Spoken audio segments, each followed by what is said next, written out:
Hey everybody, what's up, what's up? Boy, is it cold out tonight. You see Joe, Ivan, Michelle, what's up? Tatted T, Doc 7. Once again, Happy New Year. CW, good to see you, CW. Wishing you and your family a happy 2025. I'm feeling good about this year. I think it's going to be a wonderful year. Reggie 44, T-Raw, what's up?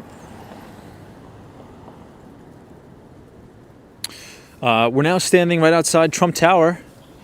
This is the Trump International Hotel and Tower. This is 1 Central Park West. This is really the beginning of the Upper West Side of Manhattan. It's a beautiful night, although it is cold. I will say that. It's a beautiful night, but it is cold and it is a little windy, so I'm definitely bundled up, that is for sure. But the front of the Trump Tower looks beautiful. You have Jean-Georges on the left. In the middle, you have the International Hotel, which is one of my favorites in the city. And then on the right-hand side, you have that beautiful residences. We'll get started in a moment, everybody. We'll talk about a lot of things. The joyful one, cheers. Ben is here. What's going on? Nina, this is Agree, very cold here in Southern California too. Wow, really? Well, what I read is there's some sort of Arctic freeze that is really sweeping over the United States. It's even going to be cold in Florida. Film and family, no, so we're in New York City. I think that was in Vegas where the Cybertruck, where that terrorist exploded the Cybertruck. But this is the New York City residential building and hotel. John Doe says, how much does a residence in that building cost? It really depends. You can get something for $3.5 million. You could also get something for $20.5 million. Really, it just depends on the size of the unit. If I'm not mistaken, if you look this building up right now on Street Easy, I think there's a few units listed, maybe 2-bedroom units for like $3.5. Those would probably sell at like $3.2 maybe. But, there's some really, really nice trophy, penthouses in that building. It really just depends, right? Higher up you go, better views, more square footage, Generally speaking, it's quite pricey. But what's even more pricey is the building just off to our right that we're looking at right now. This is one of the most desirable and sought-after buildings in New York City. This is 15 Central Park West. You have some very notable residences in here. Big Wall Street titans like Lloyd Blankfein, the former CEO of Goldman Sachs. Dan Loeb also has a really, really nice unit in here. Ben, this is not tech. So if you guys can hear us, and if we're also broadcasting in 1080p, just give us a thumbs up in the chat, and we will get started for the second live stream of the year.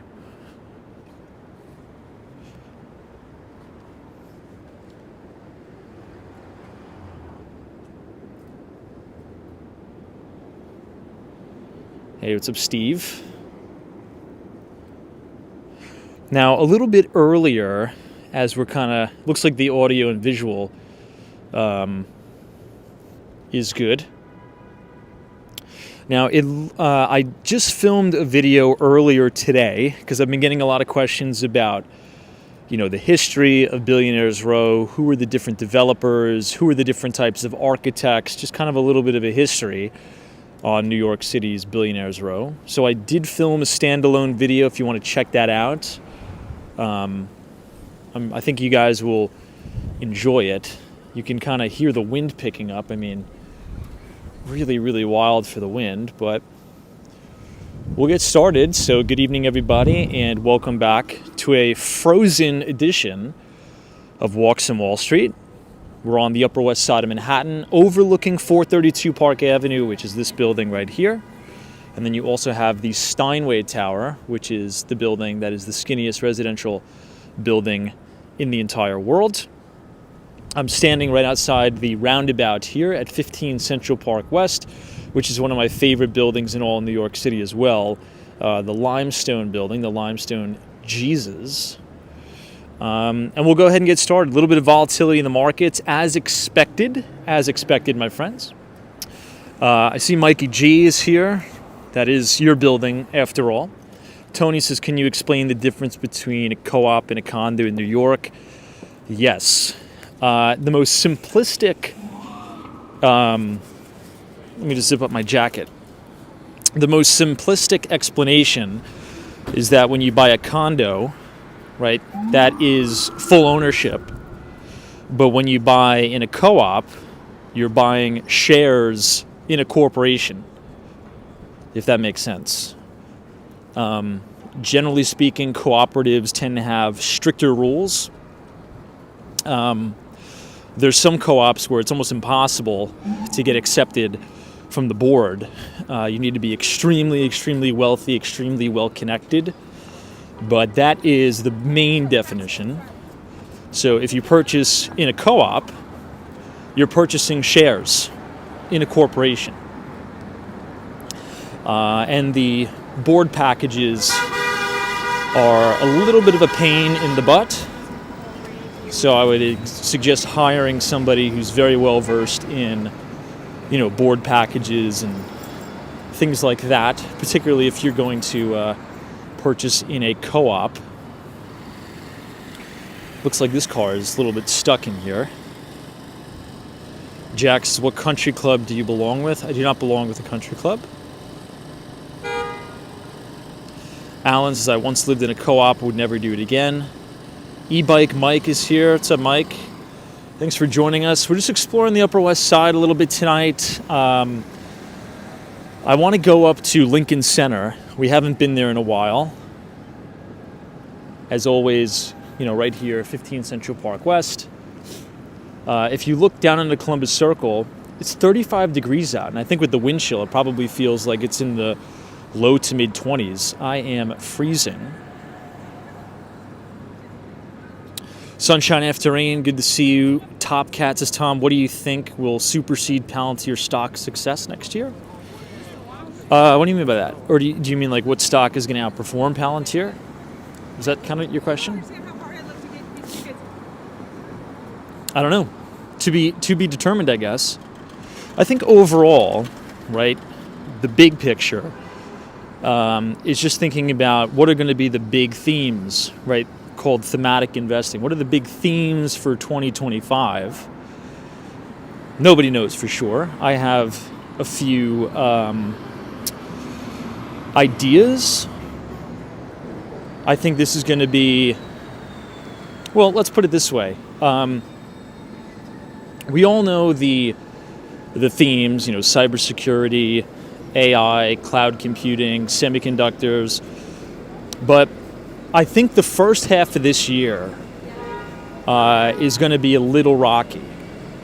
And that's actually very bullish, by the way. Right? That's actually very, very bullish. If you look on a yearly chart, right, the S&P 500 is just now breaking above previous record highs. We're coming out of like a 2-year base consolidation. So if we see, negative to flat returns for the S&P in Q1 and Q2, I think that's going to set us up really, really nice for Q3 and Q4. You have a lot of the indices extended here. You have the S&P 500 now living above the 50-day moving average. You see the same thing with the NASDAQ 100. And a lot of the stocks that, what I would like to call the TMLs, or the true market leaders of 2024, they kind of need a break. All of them are kind of in corrective phase and things like that. So I think there's going to be a lot of opportunity after just an unbelievable gangbusters year. To review, we now have 2 years of back-to-back 20+% returns for the S&P 500.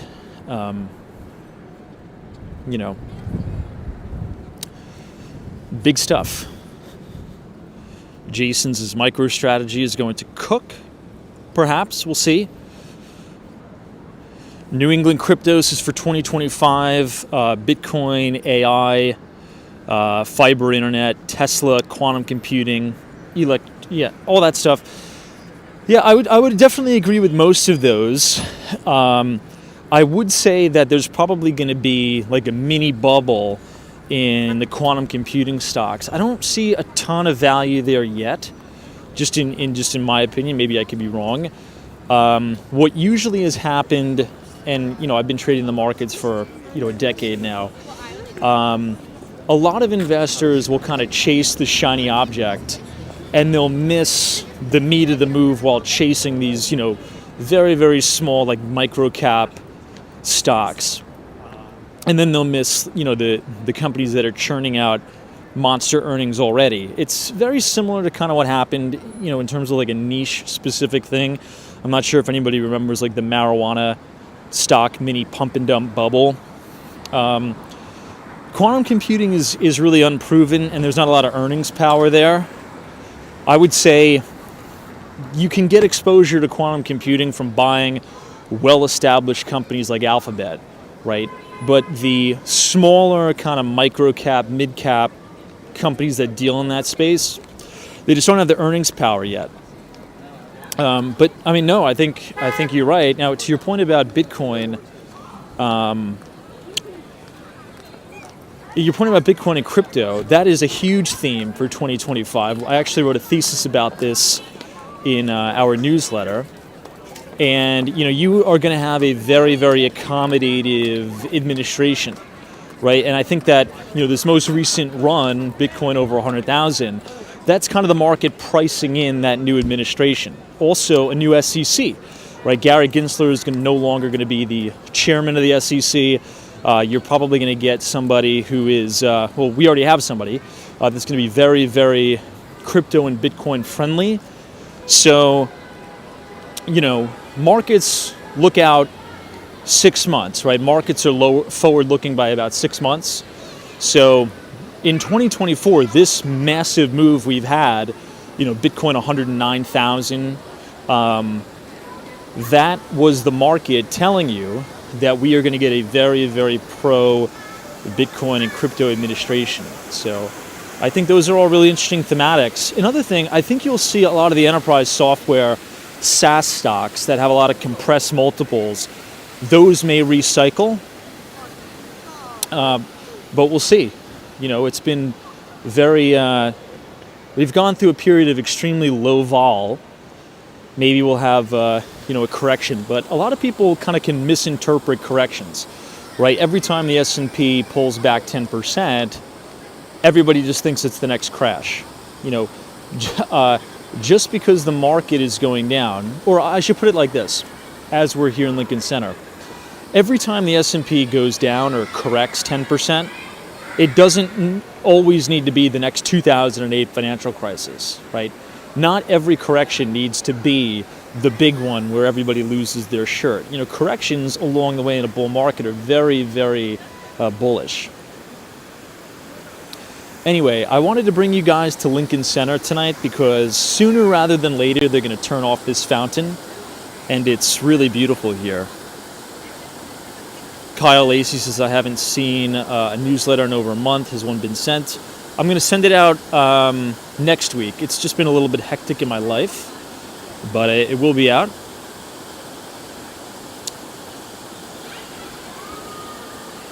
Hey, Carlo, what's going on? Brad's Brain is here. Cheers. Thanks for joining us.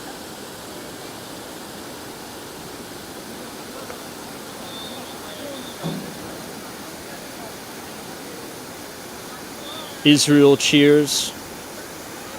Reggie 44, what's going on? Good to see you.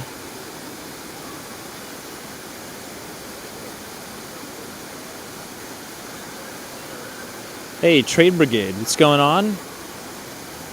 Hope you're doing well. We're just checking out Lincoln Center here.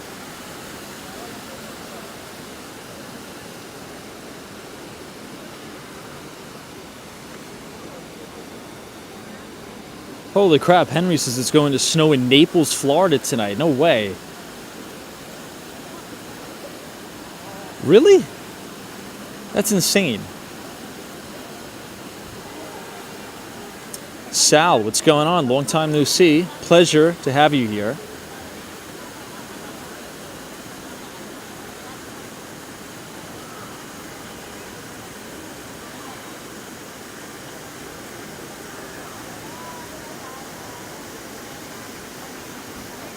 Connie Rees, welcome.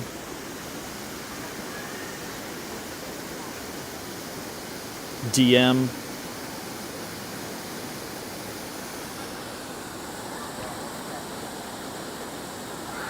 Really beautiful here. I think I recommended to everybody, there's this really good interview I was watching over the holiday, the Dan Loeb interview. This was like a really, really old talk that he gave. I would really highly advise to check that out and watch it. It's just really, really good. You know, Dan Loeb used to work in trading, right, sales and trading at Jefferies, right, Rich Handler's boutique investment bank. Jefferies is one of the best to do it. Now, the hedge fund that I work with, that is our prime broker, Jefferies. But Dan Loeb is just an unbelievable success story, and there was so many like golden nuggets in there. And you know what he goes into is essentially saying, you know, there's a few ways that you can kind of get into the business, and you know, this is when like it's a little bit bifurcated in the thinking, right? It's either you want a career on Wall Street, you work on Wall Street and you run the firm's money, like proprietary trading, or you go the OPM route, you know, raising money and running other people's money, or you can run your own money, right? Now, it's obviously a lot harder, right, so to speak, to run your own money because, you know, what's 5% on $10,000 as opposed to 5% on $1 million, right?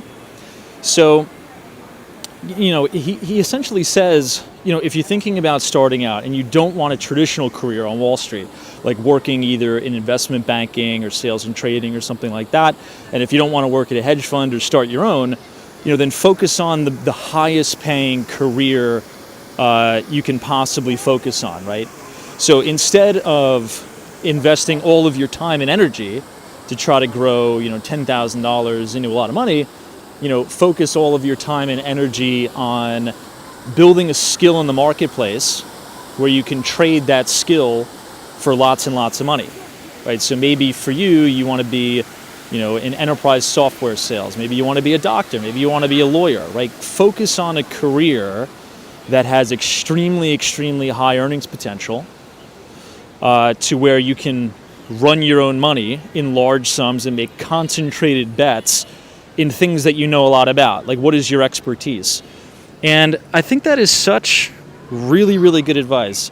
Dan Loeb, or Dan S. Loeb, the founder of Third Point, Trade Brigade, I think I may have sent you that interview if you want to drop it in the chat, but it's really, really good.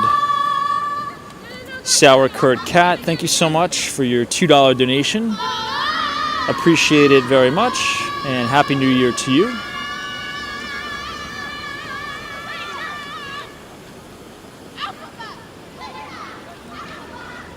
Really nice.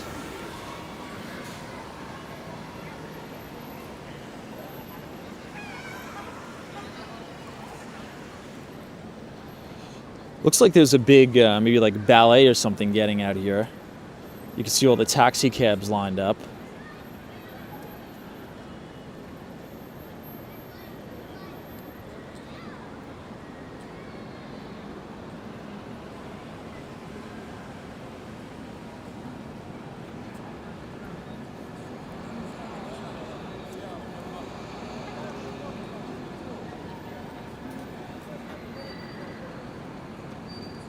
E-Bike Mike, what's up? Says, what are your thoughts on mutual funds?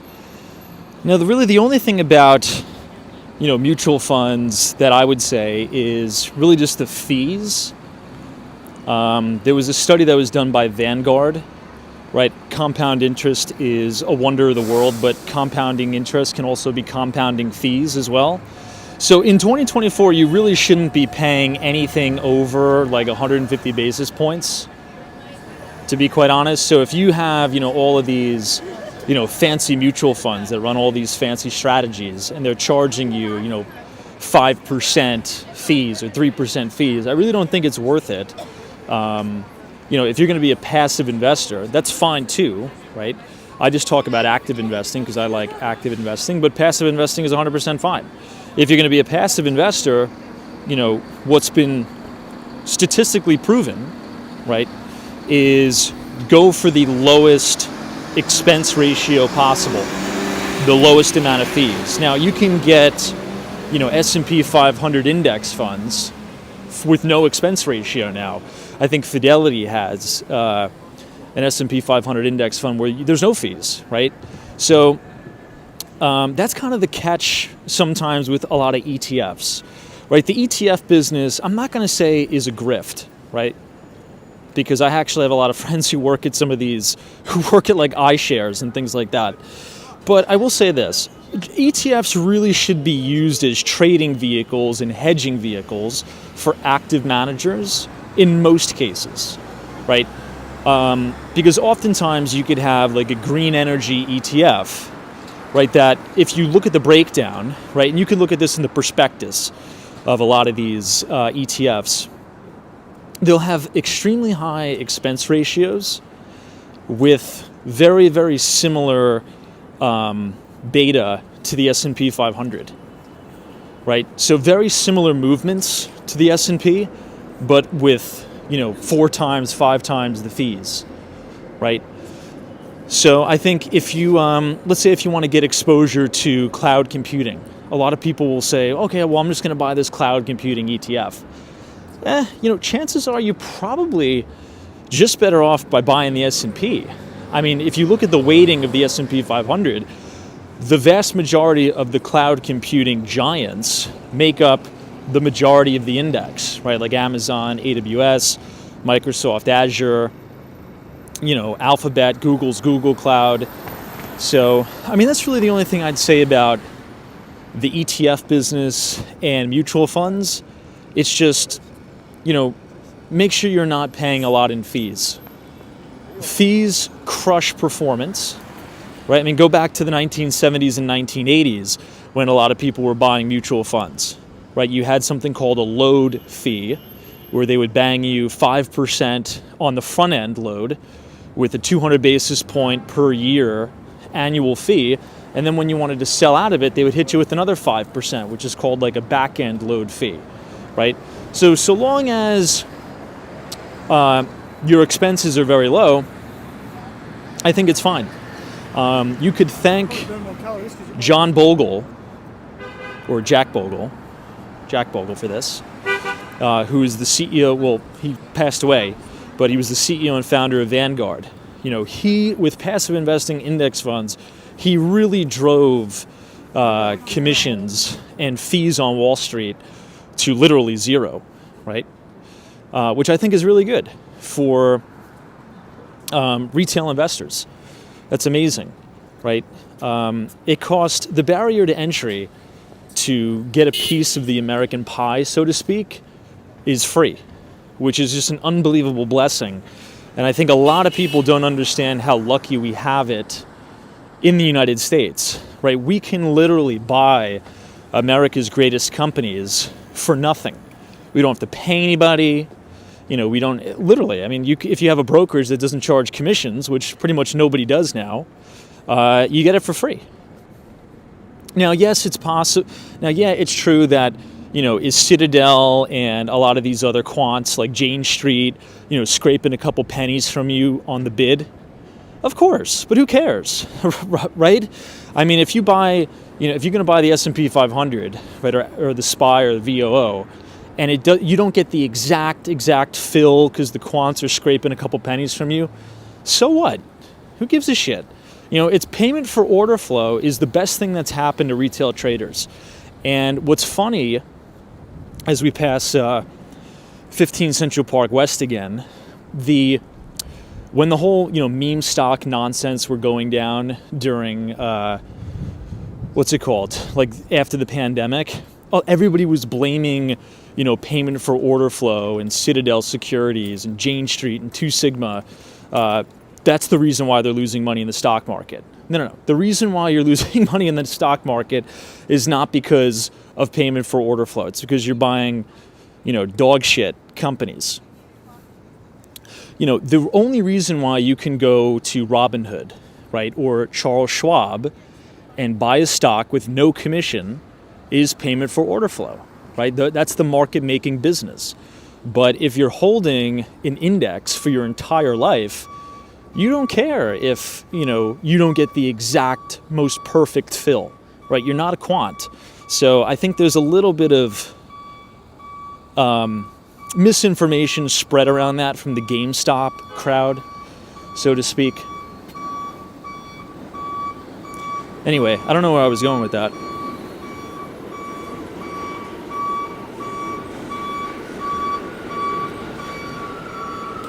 Here we are outside of Trump Tower.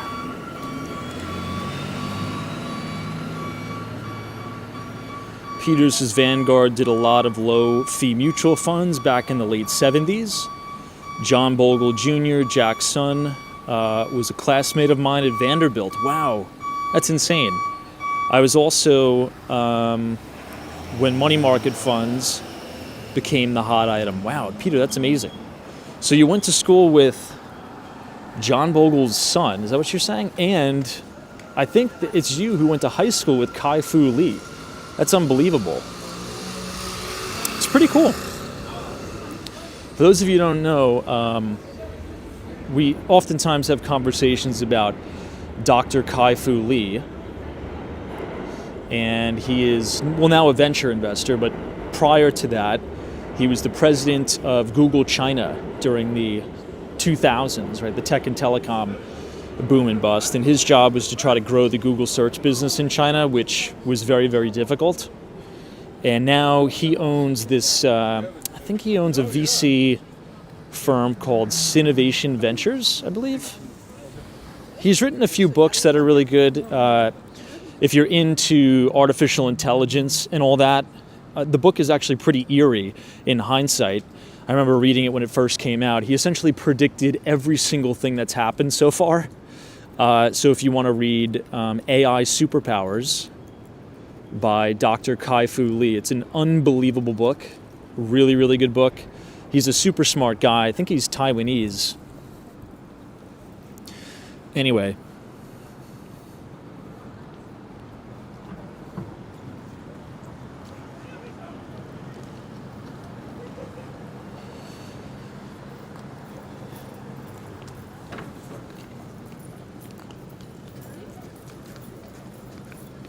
Alan says, I personally don't view the stock market as something I should rely on for income. Some do and treat it as a gambling addiction. I dump passive income into stocks I believe I will hold for a while. That's probably the best way to think about it. Yeah, I think you're totally spot on. Like, you'll see a lot of the like charlatans like running these advertisements and stuff, and they'll be like, you can make $500 a day or something like that. That's not how the investment business works. It's not real. What you want to do, if you are churning over your accounts constantly, you're just going to run up a really, really high tax bill, and it's going to be hard for you to compound out your money. And also, if you look at historical volatility of the S&P 500, historical volatility has actually been going down. It's been falling off a cliff. Now, many people would say that that's because the market is becoming more efficient. Many people would say that's because the bid-ask spreads are tighter now with quants. So the vast majority of market movements happen after hours, right? So if you're individually, I'm not saying you can't day trade at all, right? Like on an event-driven trade, but if you're buying and selling stocks every single day, if you just run a quantitative study on this, you're not really going to make a lot of money, or any money for that matter, because the big movements in markets happen when the markets close. So you got to sit through, a lot of these earnings reports, right? We did a little bit of a quant study where if you can sit through 6 to 8 beat and raise earnings reports, right? Meaning a company reports earnings, they beat earnings expectations, and then they also simultaneously raise forward guidance. That stock is going to go up over 100%. So you got to sit through these. You got to be in it.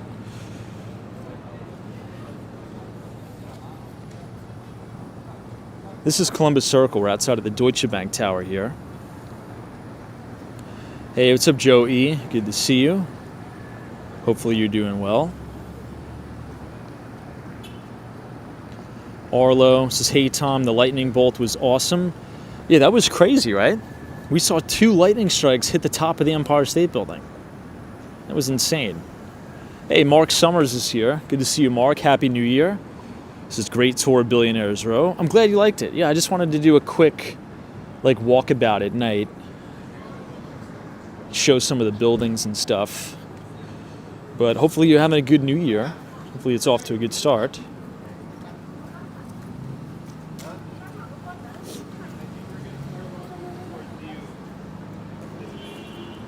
Now, I think I told this story before, but I think it's very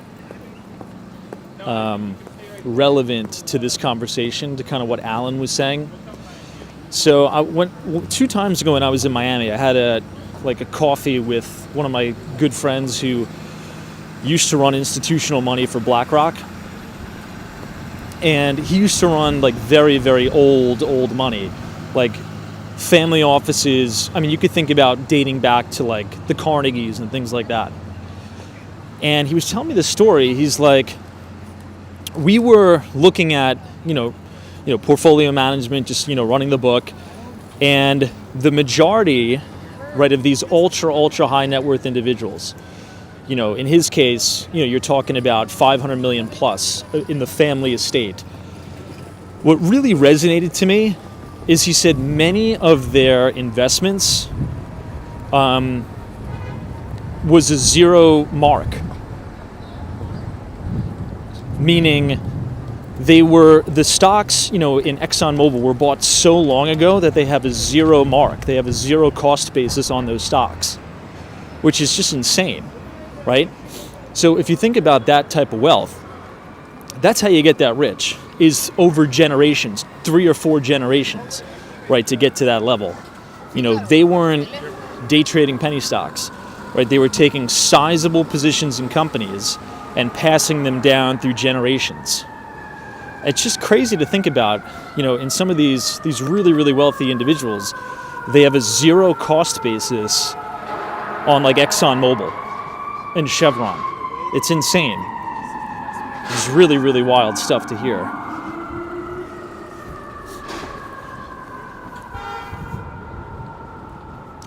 Yeah, Reg E44, like Rothschilds and things like that. Joe C says, Tom, I heard a lot of cops at Trump Tower. I was seeing it all day too. I mean, rightfully so. There was that terrorist attack in Vegas, which is just, I can't even believe what's been going on over the last 24 to 48 hours. What the heck is going on? We had that horrible terrorist attack in Louisiana. Then we had that crazy, Cybertruck bomb in Vegas. And then we had that mass shooting in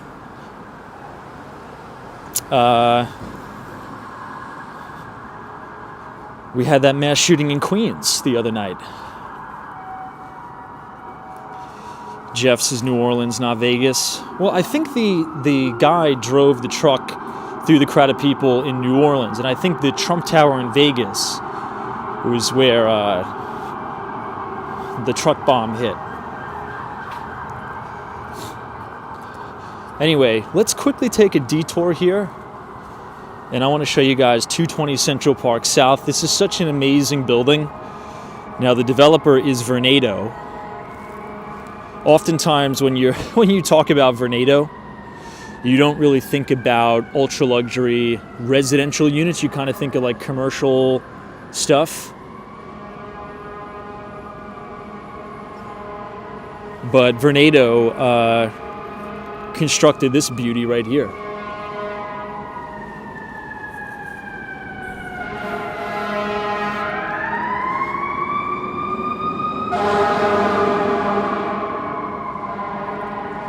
Someone said the Cybertruck explosion in Vegas was not terrorism. I don't know, like the technicalities of it, but if you had to ask me, and listen, I'm not that smart of a guy, but if somebody rigs a bomb in the back of a truck and explodes it in front of a hotel, that's a little bit of like terroristic activities in my view. But again, I'm not smart enough to work for the FBI.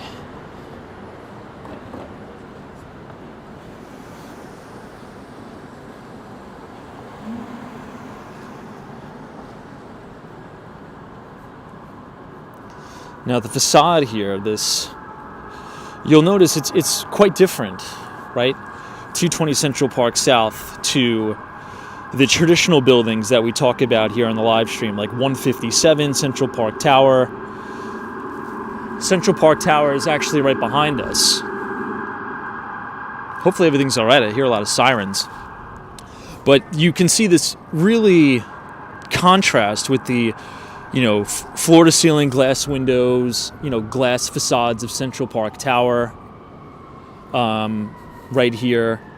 And then you have more, I think buildings like this, like 220 Central Park South, 15 Central Park West, has a little bit more character, right? I think the architectural integrity of the building is just more robust, so to speak. I mean, look at how beautiful the roundabout here is, the valet. It's just a really, really stunning building. It's really beautiful. What do you guys think?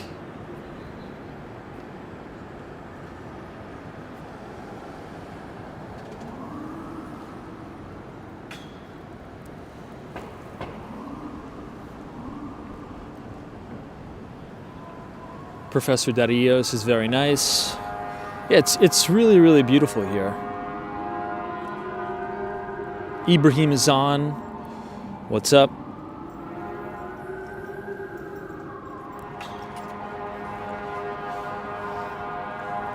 Let's go check out Alwyn Court. This is a really interesting shot here. You have 157. This building is the first building ever constructed on Billionaires Row. And then you also have Steinway Tower just to the left of 157, and that is the skinniest residential apartment building in the world.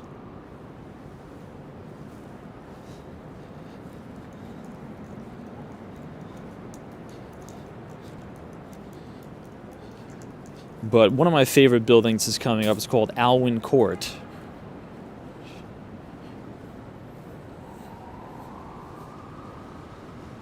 Yeah, I hope everything's all right. The city's usually loud with sirens, but it feels like a little bit of a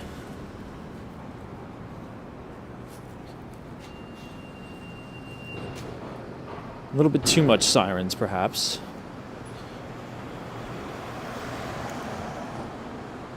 Look at this classic car. That's something I'll say, right? It's technology with the assembly line mass production.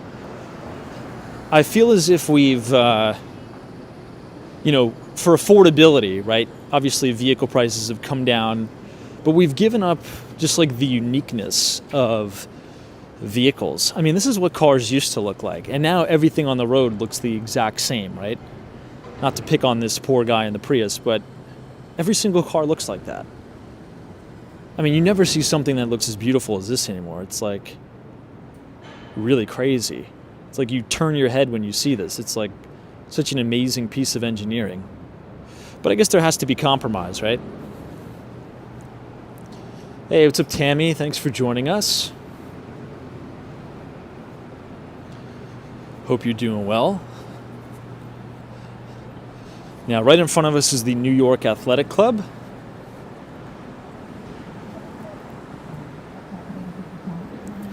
Vivian Francesca. Hey, Vivian.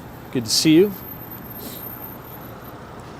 Now, look at this. This is probably one of my favorite juxtapositions in the city. What we're looking at right now is the beautiful Alwyn Court. Just a stunning, stunning facade. And then as I pan the camera up, you're going to see the beautiful 157.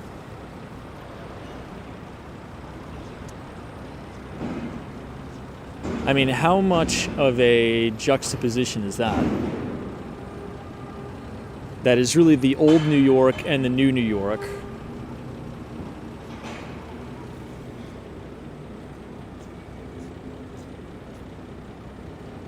Really, really nice.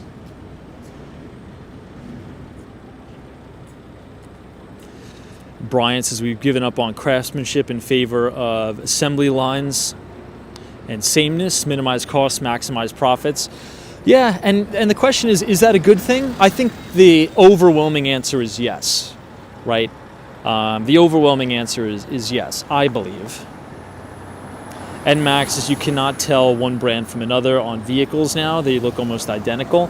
The only thing that you can tell the difference is like a Cybertruck, right? I think that's why people like the Cybertruck so much, is because it looks so much different than everything else on the road.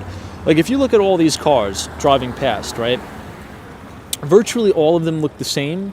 But again, like we were saying, that is the product of, mass production, which is a blessing, right? Thank you, Henry Ford, for the assembly line. But, reminiscing and looking back on some of those older vehicles, it was like every one of them looked a little bit different. Every one of them had its own different type of character, which was very unique.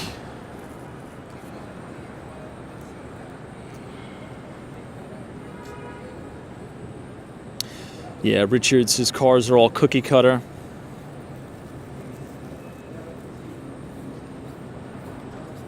Nina says exactly, Tom. Cars are built plastic, not metal, built to last.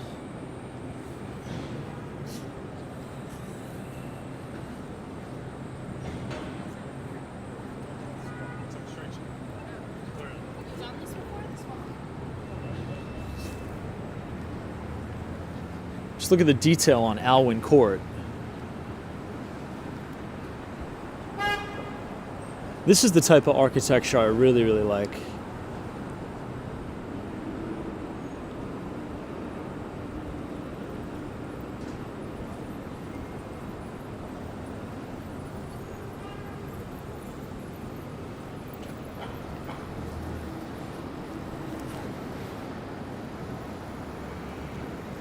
(180 West 58th Street).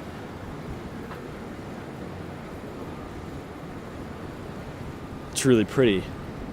A.B. Shields says, what year was it built? 1907 and 1909. You can kind of see right here. It's a landmark building. Built in 1907 and 1909. It's really nice.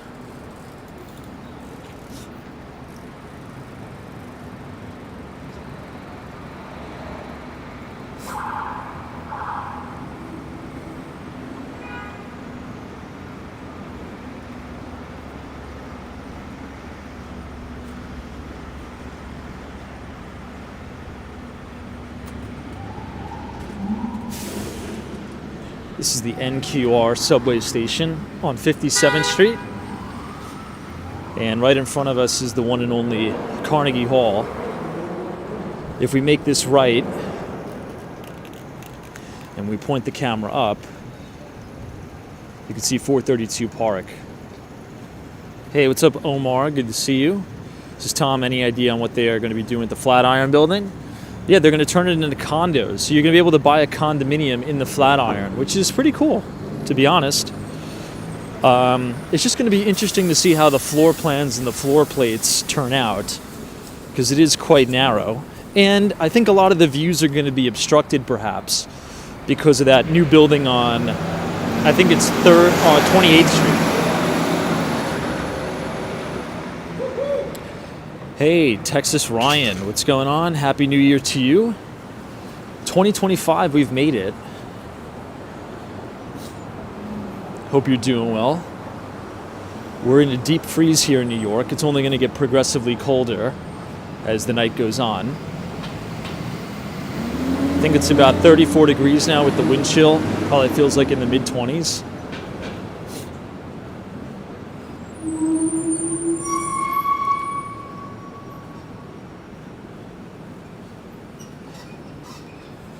Here we have the Russian tea room. Anybody been into the Russian tea room?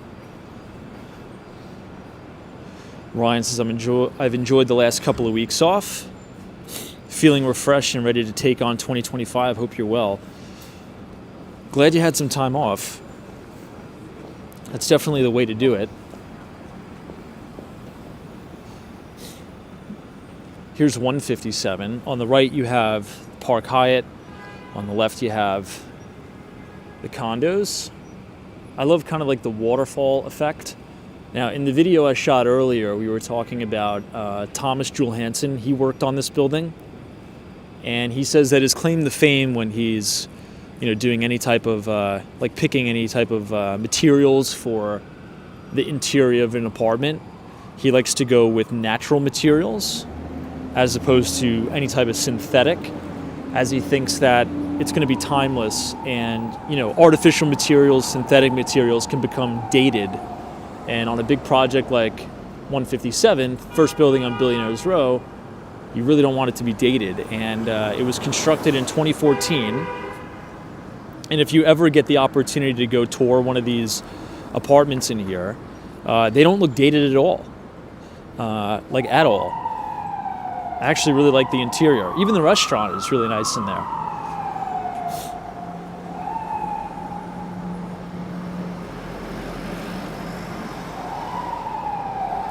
Wow, Gigi Gordon says, I ate at the Russian Tea Room in 1978.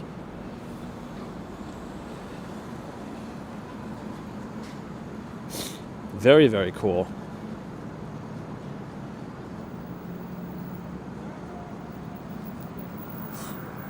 I was recently talking to somebody who has a unit at the Dakota, which is on Central Park West. Now, the Dakota is one of the most exclusive buildings in the city, but there's a lot of issues just because it's very old. I mean, the building's 100 years old.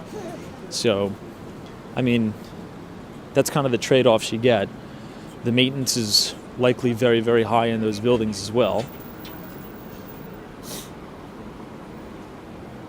Yeah, Ryan Beck, we were out in it. We were out in the rain for New Year's Eve. It was crazy, but it was a lot of fun. It was a lot of fun. This is Steinway Tower. Shop architects worked on this building. The skinniest residential apartment in the world.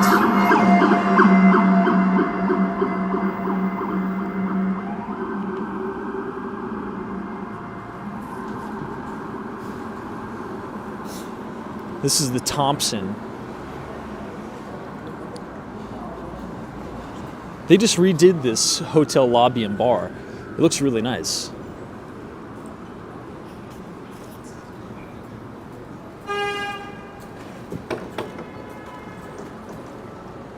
Oh, very cool. Hank P. Love that. So I used to work at 130 West 57th Street years ago. You could definitely, obviously, tell the change at 57th Street. Now, this part is open to the public. If you go in there, it's quite nice. And there's also a residential side as well.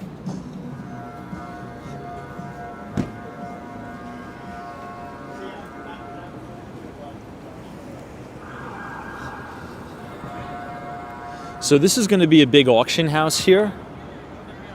Steinway Tower really has two components. This building right here is the original Steinway. There's apartments in here too.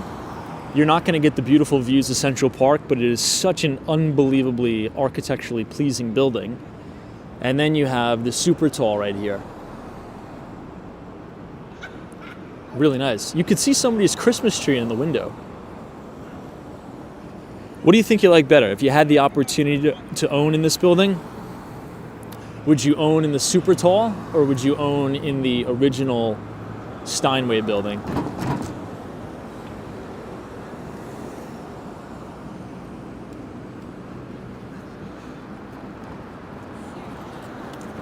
Hey, Life, Liberty, and Guns. Good to see you.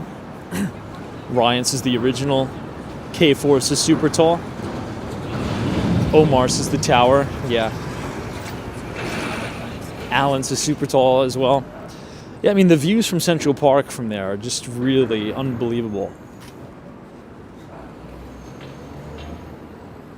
This is that Four Seasons Hotel that just opened again. And this building is where Tiger Global is. We always talk about, the person who invented hedge funds is Julian Robertson. He passed away, but when Julian Robertson made the hedge fund, first hedge fund ever, the pioneer in the hedge fund business, many of the original analysts that worked for him spun off and created their own hedge funds. And those hedge funds were deemed the Tiger Cubs. And it's a funny story. I think I told you guys this before, but just before Christmas, I was eating lunch with a client at Gallagher's Steakhouse. And when I walk in, I run right into one of the famous Tiger Cubs that is now going to prison, which is crazy. And I was like, how the heck is he here? The Archegos founder. And I guess he is sentenced, but he also has an additional sentencing in January. It's crazy.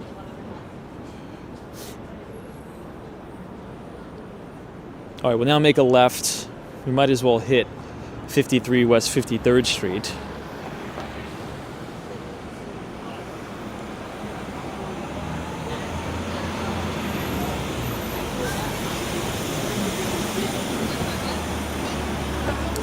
Kyle says, Tom, will you have a role in the new Selling the City on Netflix about Douglas Elliman? I will not have a role in that, but I can't speak about it. Because, I can't speak about it. That's the only thing I could say. I can't talk about anything that relates to that particular show.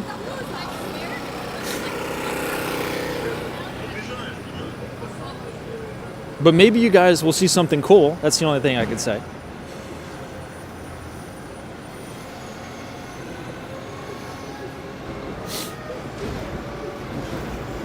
This is West 55th Street now.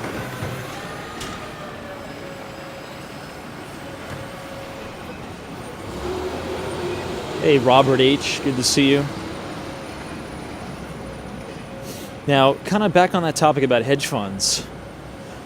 The most successful one right now is ran by Chase Coleman. He's probably one of the most well-known Tiger Cub hedge fund managers.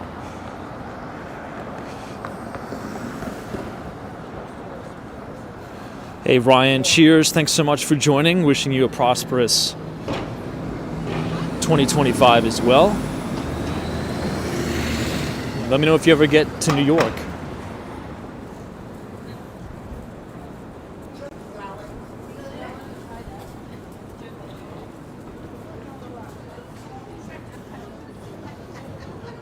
This is Alliance Bernstein.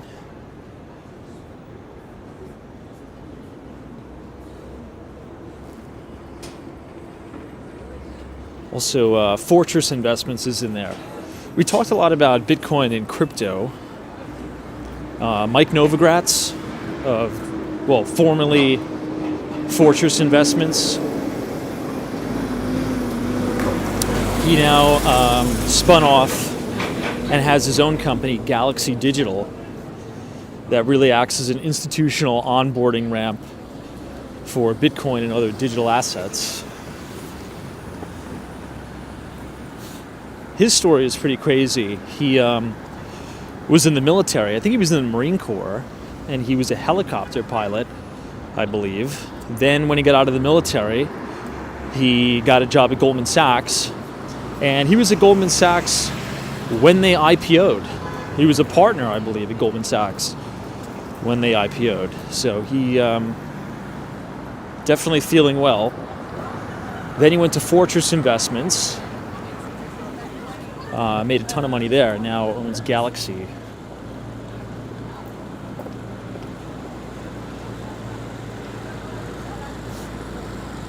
All right, let's make this left, and we'll check out 53 West 53rd. Hey, Jay Grant, good to see you. Thanks for joining.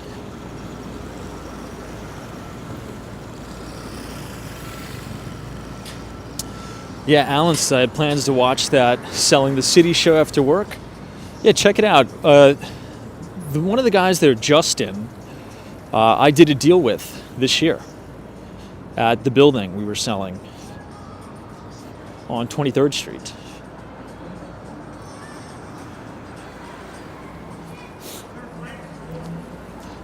Here's the restaurant at 53 West 53rd. Really, really beautiful restaurant. There he is. How you doing? Seems pretty empty, but holidays are over now. This is Charles Schwab.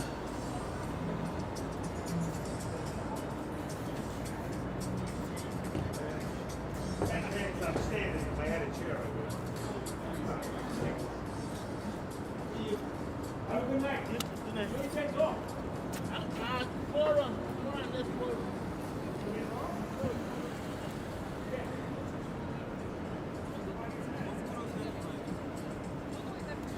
Matt Cheese is 53 West 53rd Street, the third tallest building.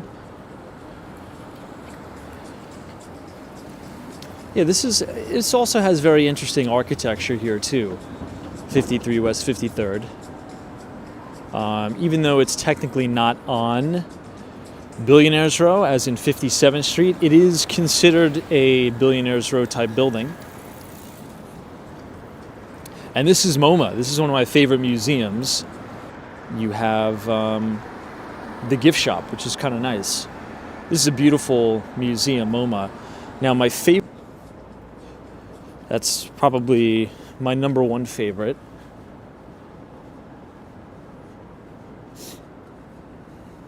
I would say Morgan Library, Met.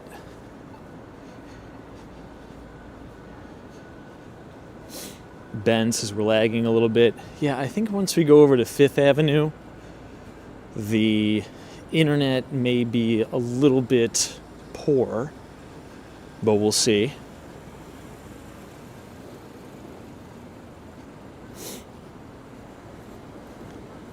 Sometimes we hit those dead pockets in the city. It happens.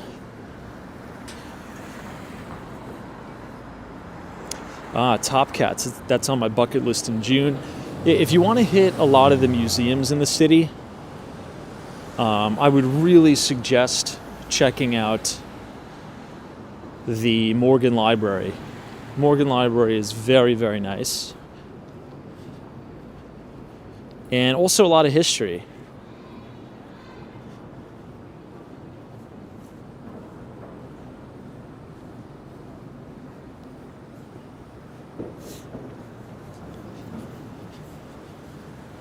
And I would say a fun museum to go to that's free on Fridays. If you go to the Whitney Museum, that one's kind of cool. It's pretty fun. And I think you can get in there for free on Friday nights. That's all the way on the Hudson River. And maybe you can kind of do two things in one day. Maybe you could go to the High Line and, take a walk all the way down, check out the Whitney Museum.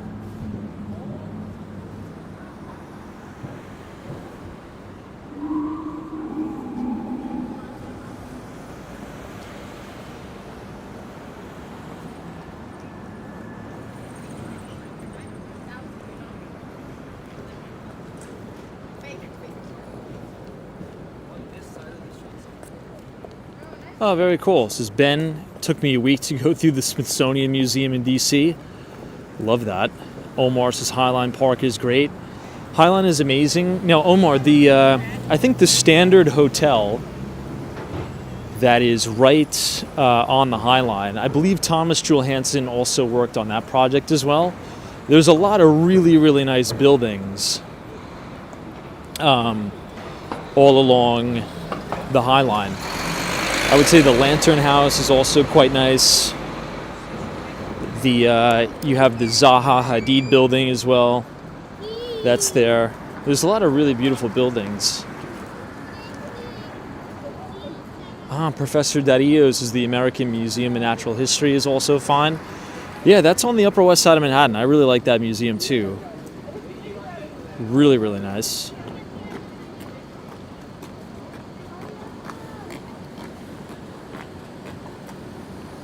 I haven't seen the giant pigeon at the High Line. I have not. Maybe I'll have to check it out.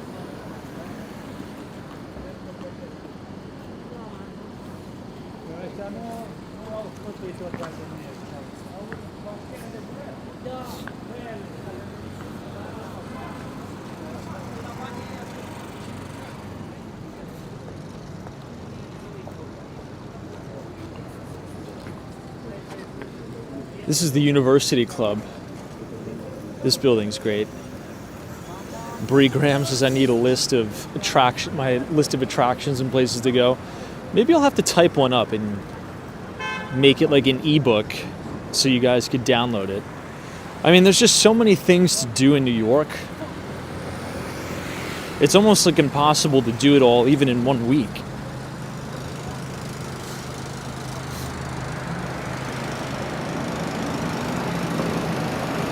Check out the inside of the University Club again. Really stunning on the inside. Looks like they took down the Christmas tree already. They did. It used to be in this window. Bummer.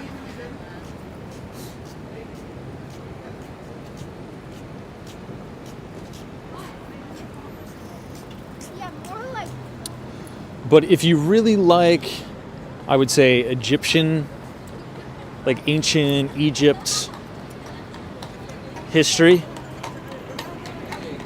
I would check out the Met on the Upper East Side of Manhattan. That is probably the most impressive that I've seen. And you're definitely going to need a few days for that. You're really, really going to need a few days to go through that entire thing.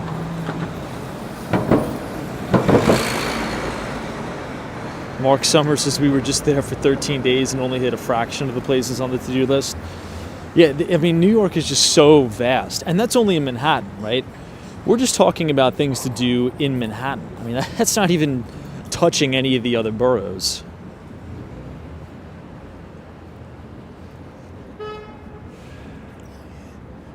Here's the peninsula.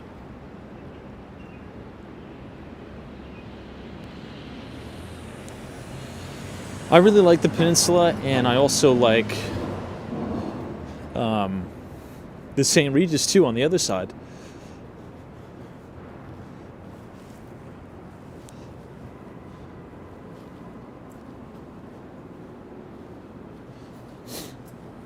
I'll show you from this side as well. We'll just take 2 quick passes.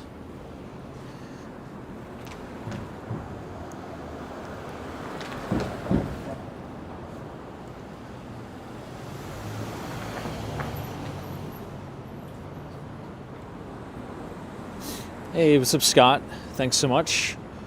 I will stay safe, that is for sure.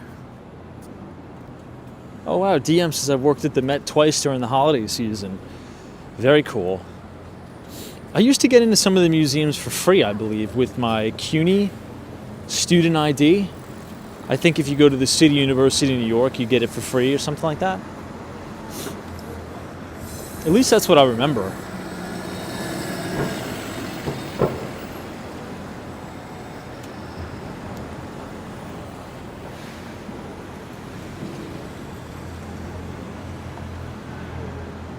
Brad's brain says Christmas decorations don't come down until January 8th, Elvis's birthday.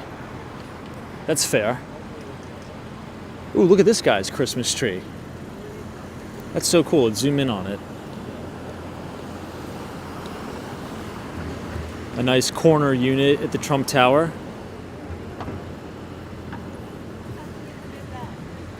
Very cool. Yeah, you know, once the holidays are over and then you get really deep into January and February, oof, that's rough in New York because it's just dark and cold, but we'll get through it. Spring is just around the corner, I guess.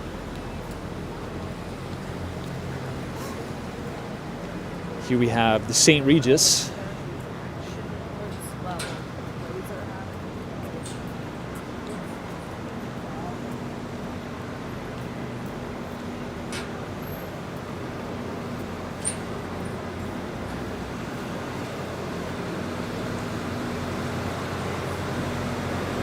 Really nice.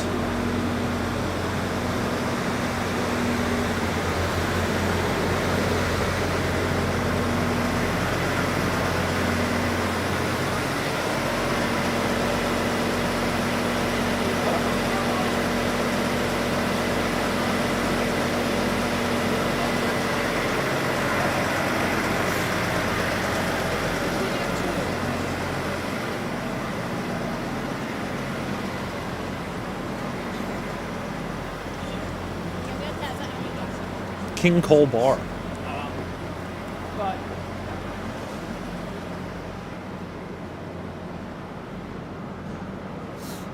Look at how nice the chandeliers are in here.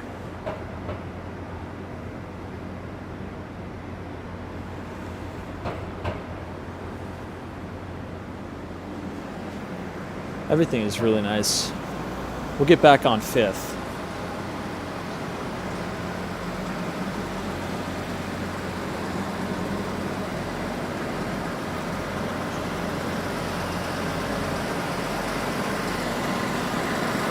Now across the street is the Polo Bar. Ignacio's is the Central Park Tower have parking. Yeah, it has a garage. So does 157. 157 has a garage as well.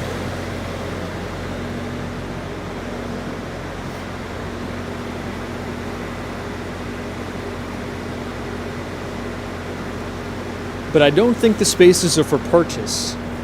The spaces are only for rent. Now, some condos, you could buy your space. That's possible too.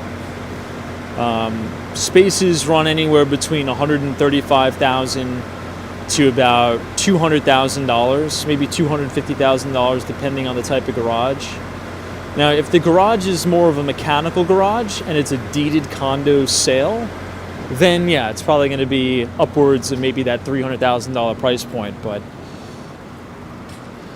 parking prices are crazy expensive in New York City, and I have a feeling they're going to even get more expensive with the oncoming of the congestion pricing in New York.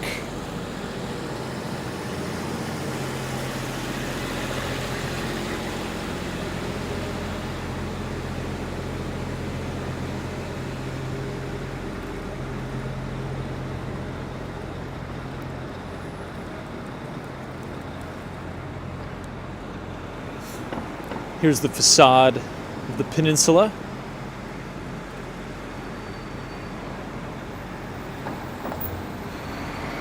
Jack says $200,000 for a parking spot. Does it come with a new car? Whew. No, it comes with about $650 a month worth of common charges and real estate taxes. So in addition to your $200K, you're looking at probably $550 to $700 for the common charges and the real estate taxes with that. That's your perk. That's your added bonus for buying the space.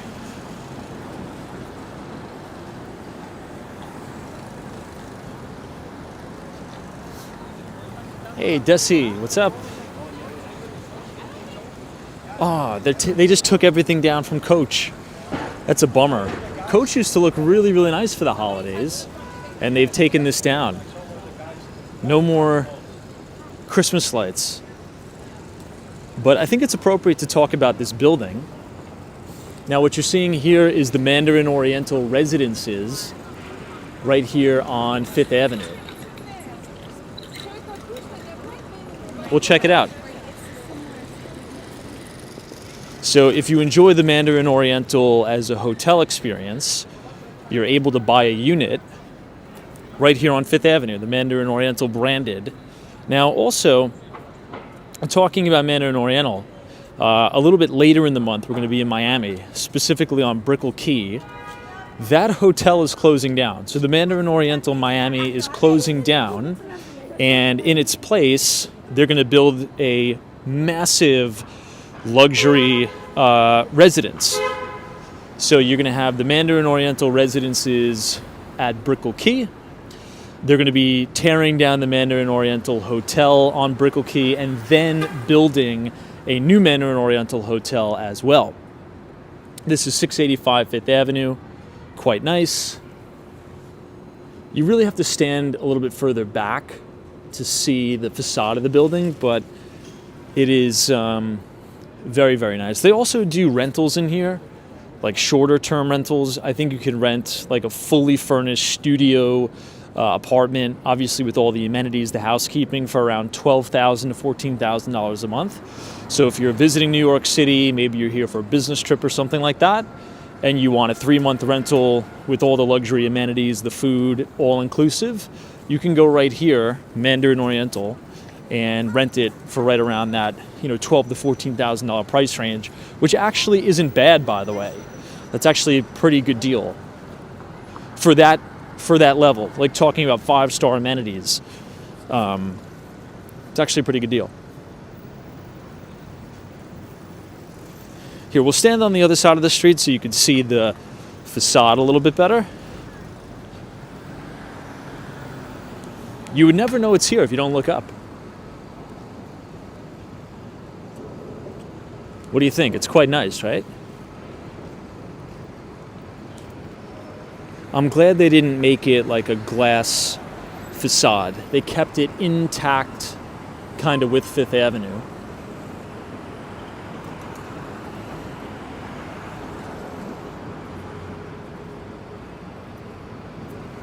Anyway, if you guys are enjoying the live stream tonight, feel free to leave a like on the video and click the subscribe button if you're new here. Hey, Def says the Billionaires Row video was a great watch. Thank you so much.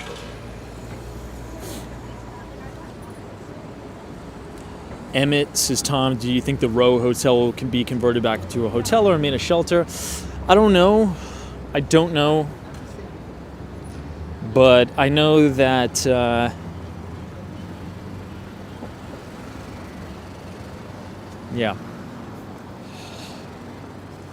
there's some interesting stuff going on with all that stuff, which I'll stay out of it, but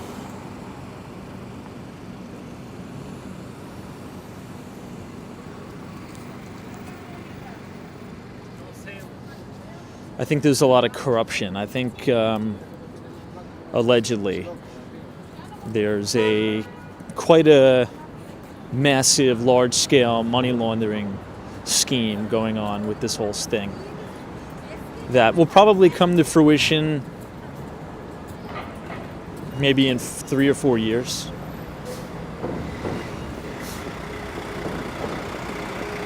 You'll probably see charges, of people getting their palms greased in exchange for lucrative government contracts, because all those shelters are on government contracts, right? And if you kind of connect the dots, of who owns these type of buildings, who owns the hotels, and who's in charge of awarding the contracts, you'll be like, whoa, what's going on over there? Anyway, allegedly, blah, blah, blah, blah, blah, blah, blah. Hey, Romario, good to see you. This is just subscribed, buddy, from Costa Rica. Wow, I'm sure your weather is much better than ours. And thanks for subscribing. Oh, they're taking this down too. What a bummer.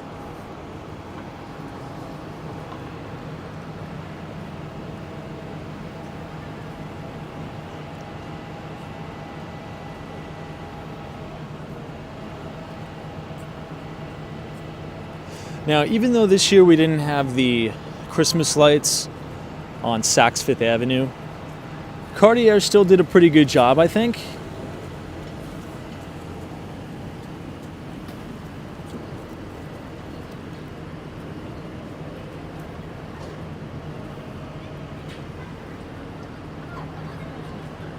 I know, Brad's brain. I heard about that. So the whole Bernie Madoff thing, most everybody was paid back. Pretty incredible, right?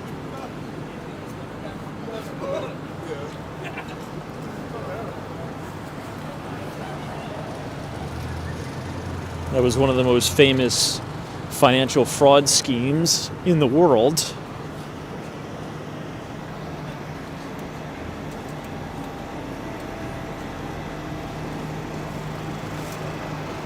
Similar with the FTX debacle, I think a lot of people are going to get their money back too.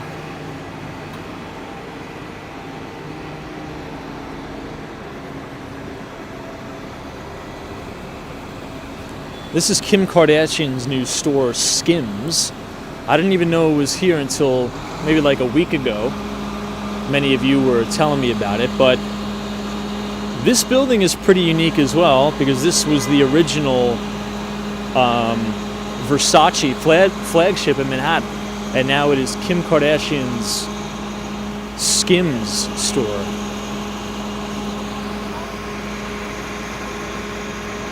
Pretty prime real estate she got.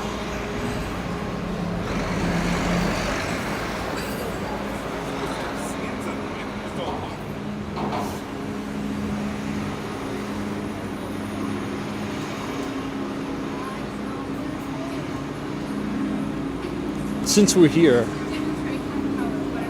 we might as well check out the Christmas tree one more time.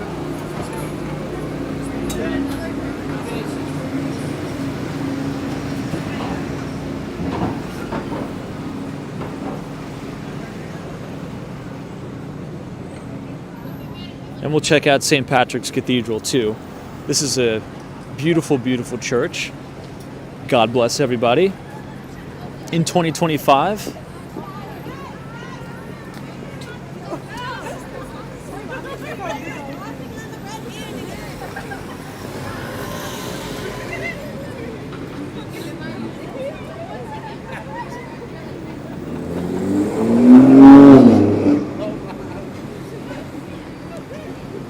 Hey, what's up, Matthew?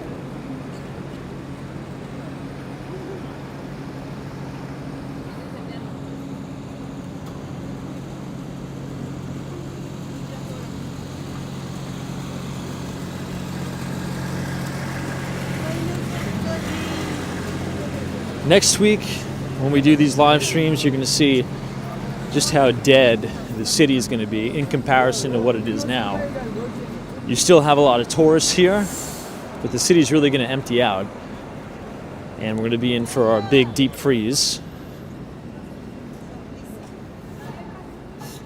655th.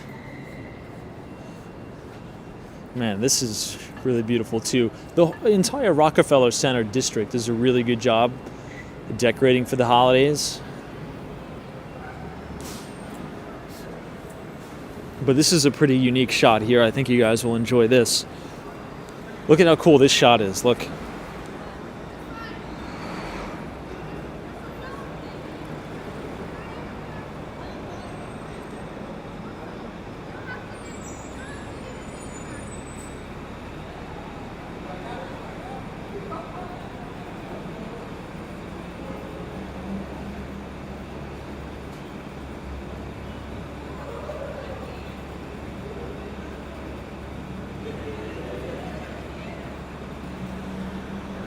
Pretty cool.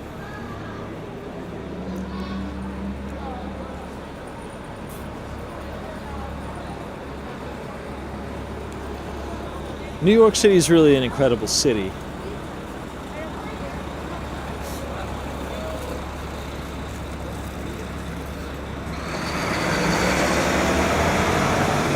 Yeah, of course. Someone's asking you allowed into St. Patrick's Cathedral during the day. Yeah, absolutely. I would say it's encouraged, right?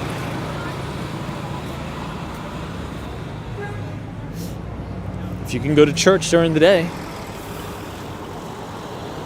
definitely do it. But it's closed right now. It's too late. But let's turn down here because I want to see the Christmas tree one more time before they take it down. I think this year they did an unbelievable job at Rockefeller Center with the Christmas tree. So symmetrical, so beautiful.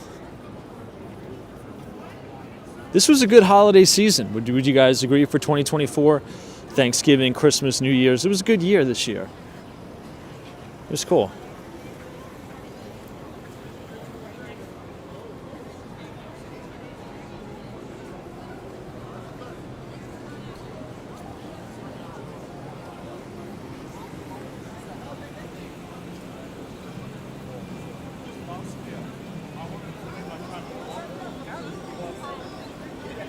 I think they're still ice skating too.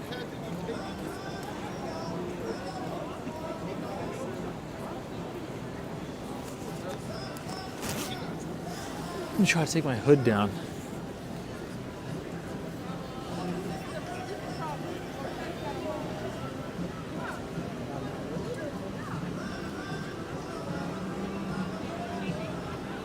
And that's 30 Rockefeller Center.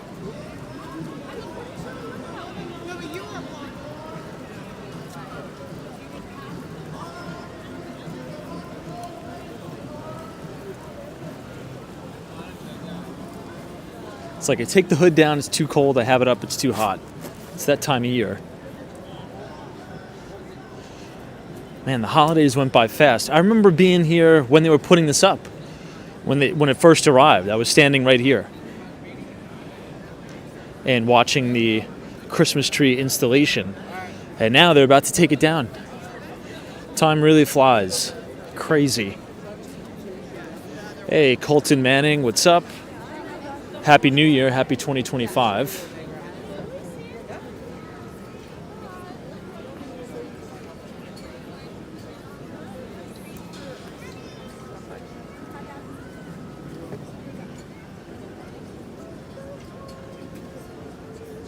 And Max, we had a wonderful holiday season with the family, lots of driving. Driving could be good or bad. But glad you had a good holiday season. I did too.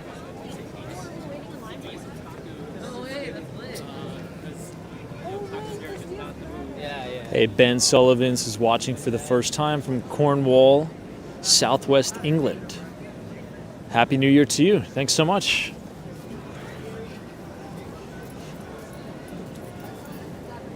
One of my favorite Englishmen ever is Peter Crouch. Anybody know Peter Crouch?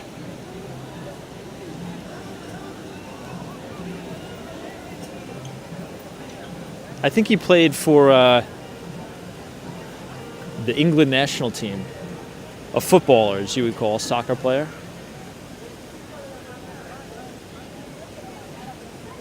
He's the one that's like super, super, super, super tall and skinny, right? Super tall and thin. Oh, JD's is Manchester? Yeah, what was his club team? I forget. What was Peter Crouch club team?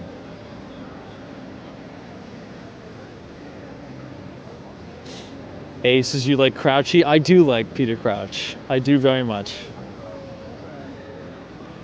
You know, he has, I listen to his podcast sometimes now.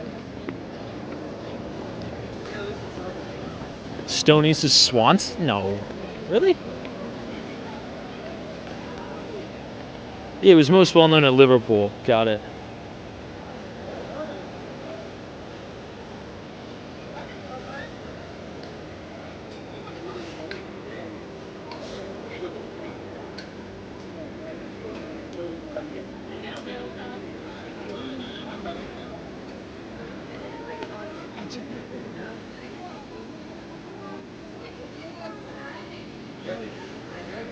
I'll show you guys the ice skating rink.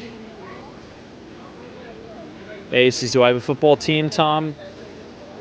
Yeah and no. I don't really watch sports as much as I used to. But I was a big Manchester United fan. You know, Wayne Rooney. Who else? David Beckham was like one of my all-time favorites by far. David Beckham owns Inter Miami. I mean, not only is David Beckham a good footballer, right, soccer player, arguably he's one of the greatest sports businessmen in history.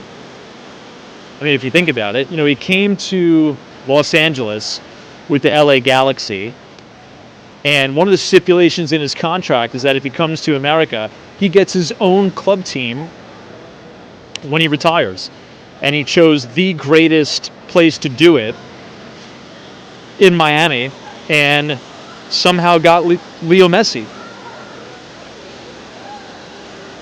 That's probably going to make him a multi-billionaire that by himself.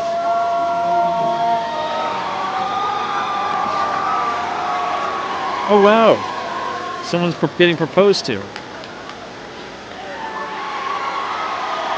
Oh, very cool. Congratulations. Well, that's lucky to see that in real time. Live on Walks on Wall Street. Very cool.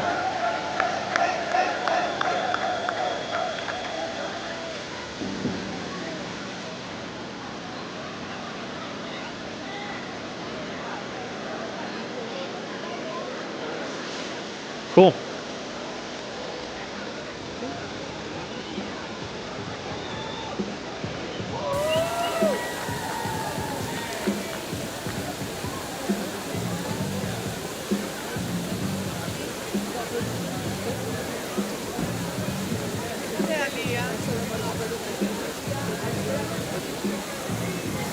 I guess right place at the right time, right?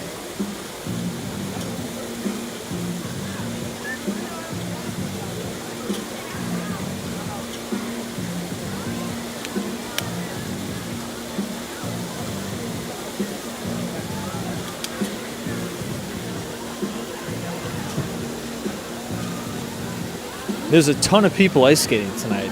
The rink is packed.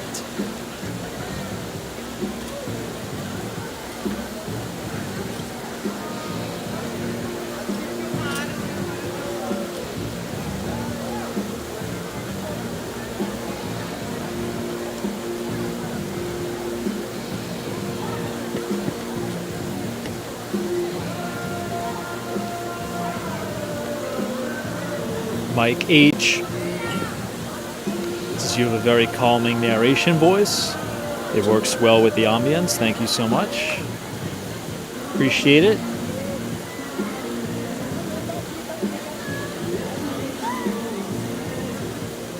Brandon Butler says, you ever do Upper East Sidewalks? Yeah, we have an Upper East Sidewalk coming out tomorrow, actually. So I just posted a Billionaires Row walk, but tomorrow we have an Upper East Side walking tour coming out, which I think you guys will like.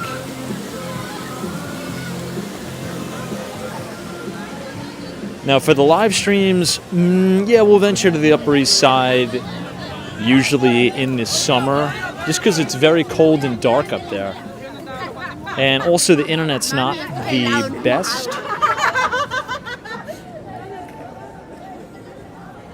Upper East Side is better explored during the day, in my opinion.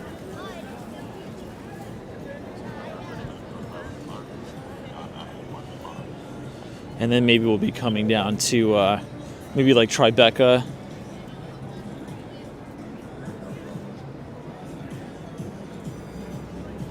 NYC Charlie says, love the Miami streams. We'll be back in Miami soon.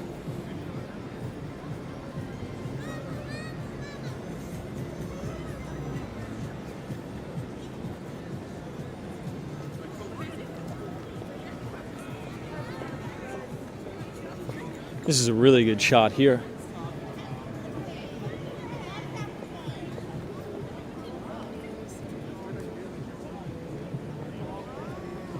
Hey, this is it's so cold here in the UK. We got a freeze too.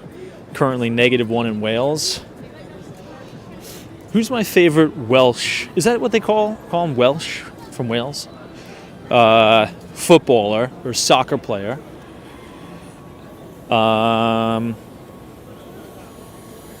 Bale, right? Doesn't he play for Wales? Bale is really good. Super fast. Gareth Bale.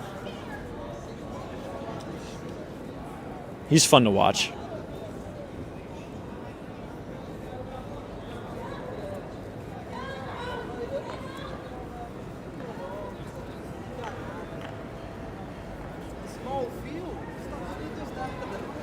You know what's maybe a hot take? I think one of the main reasons why I don't watch soccer anymore, or football, depending on where you're watching from, is because of all this new goal line technology stuff. I actually don't like it. It ruins the excitement of the game, especially in the World Cup, right? Bad calls, like if you know exactly 100% what's going to be a goal or not, or exactly every 2 seconds what's going to be an offsides, it just kills the run of play and it kills the excitement of the game, right? You know, oh, we got to go to the goal line technology, or we got to see if it was offsides, and then, destroy the celebration.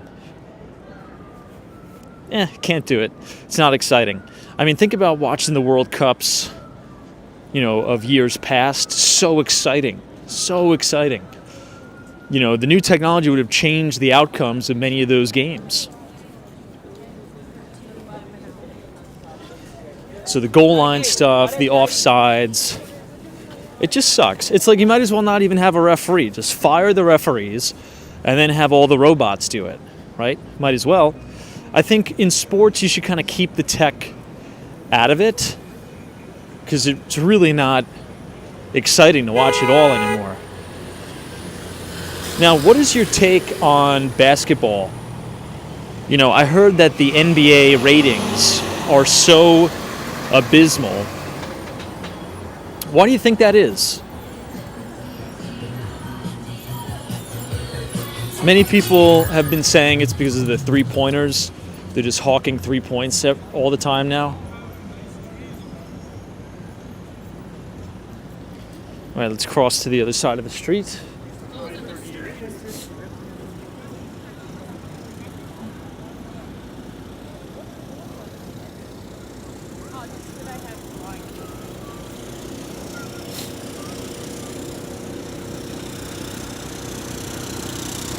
Libby Hicks, what's going on? Thanks for joining.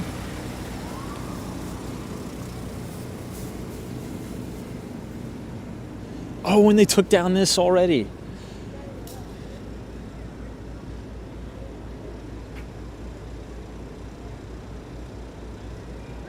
Yeah, the flops are ridiculous. Sam M, I agree.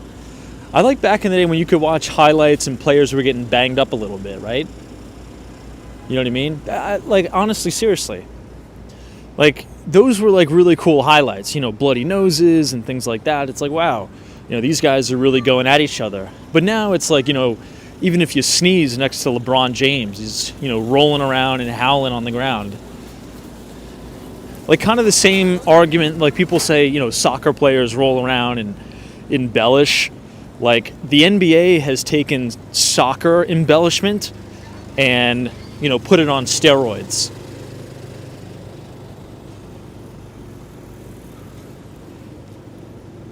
Yeah, it was Bachi that had the tickets, nigga.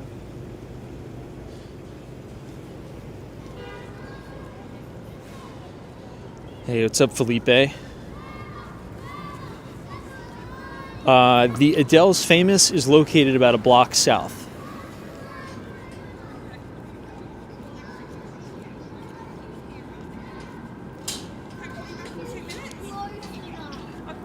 Harris, I've been enjoying hockey lately. Yeah, hockey's good. I saw a lot of people today with Rangers jerseys on. Was there a Rangers game today? Seemed like there was a Rangers game today.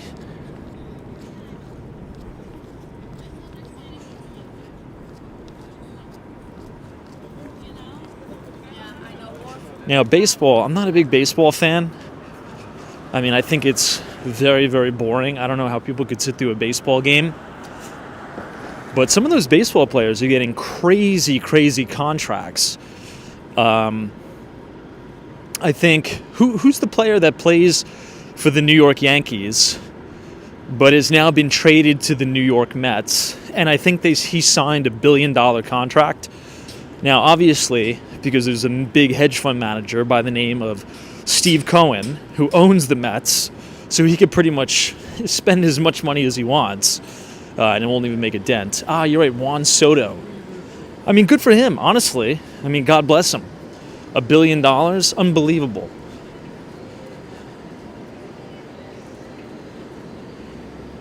I mean, that is just unbelievable, earth-shattering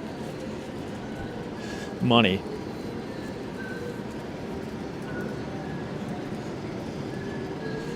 I'm sure, I don't know what the contract is for Aaron Judge, but Aaron Judge should have a huge, $700 million payday too, right? What's his contract? Anybody know?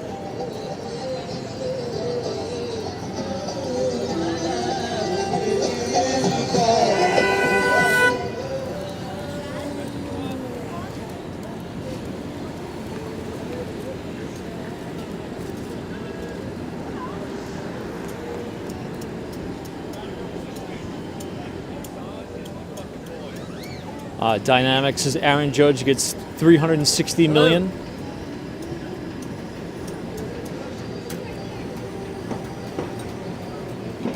$360 still, I mean, that's a lot of money, my God.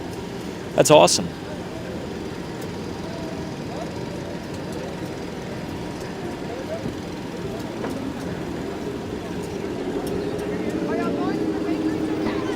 That's really the only baseball player I know is Aaron Judge. I like Aaron Judge.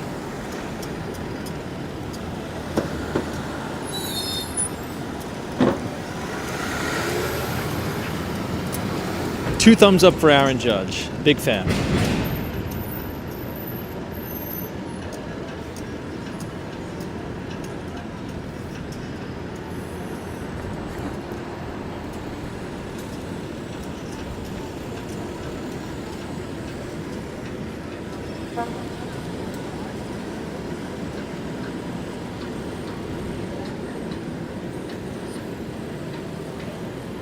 Hey, Mr. Kamath says Happy New Year 2025, Tom. Nice work with your New York City and Miami vids. Thanks so much for your generous donation. I appreciate it a lot. And wishing you a happy 2025 as well. We're actually going to check out the 2025 numerals, the big ball that sits atop of One Times Square right now.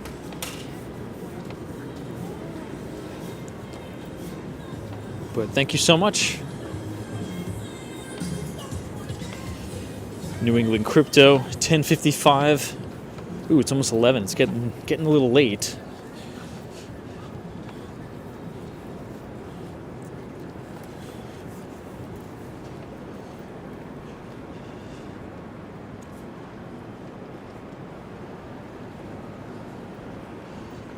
But I do appreciate everybody's support in 2024.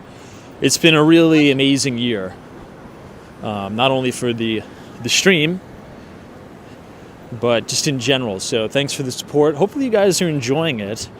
The stream has grown quite significantly. I think it's a lot of fun. We've met a lot of cool people. I think we have a really good group here.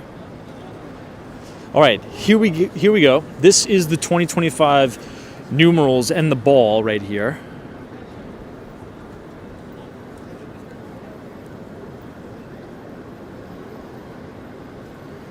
I think I got to get a little closer, but you guys can see it, right?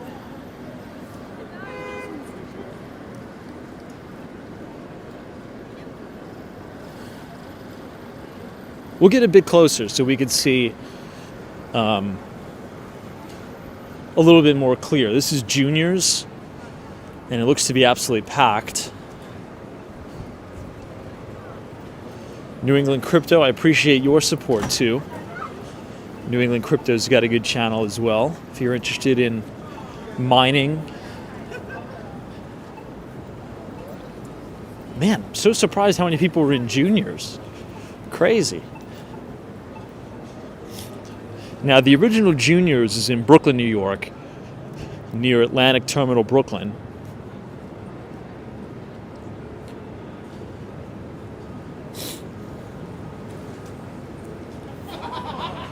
Ooh, it's getting cold. I can feel the temperature dropping. It's going to be in the 20s.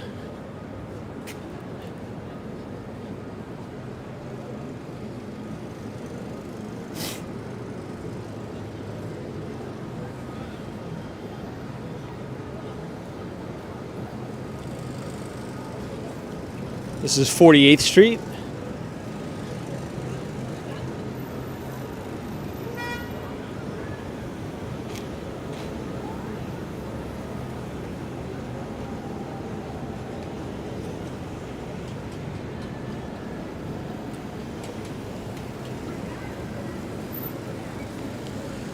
Hey, Brandon Butler, thank you so much for your very generous $20 donation.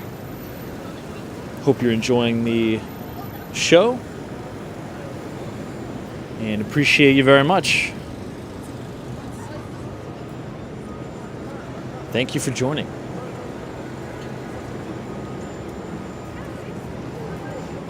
Hey, Evan Weeks, what's up? Happy New Year. The first real day back to work. Evan Weeks is what was the topic. We were talking about different investment approaches. We were talking about this interview I was watching with Daniel Loeb, kind of talking about using OPM, other people's money. Briefly talked about some new developments in New York City. And now we're checking out the ball 2025. Yesterday, we were checking out the, what's it called?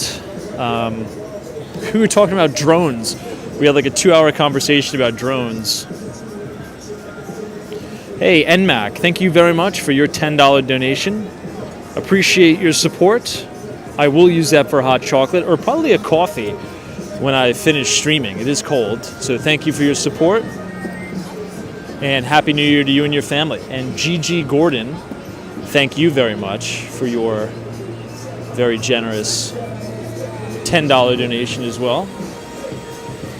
Thank you for the support. And Happy New Year. Happy 2025. I think it's going to be a great year. Since we're here, let's go up on the red steps here. And we'll zoom in on the ball there. But thanks everybody for your support. Appreciate it.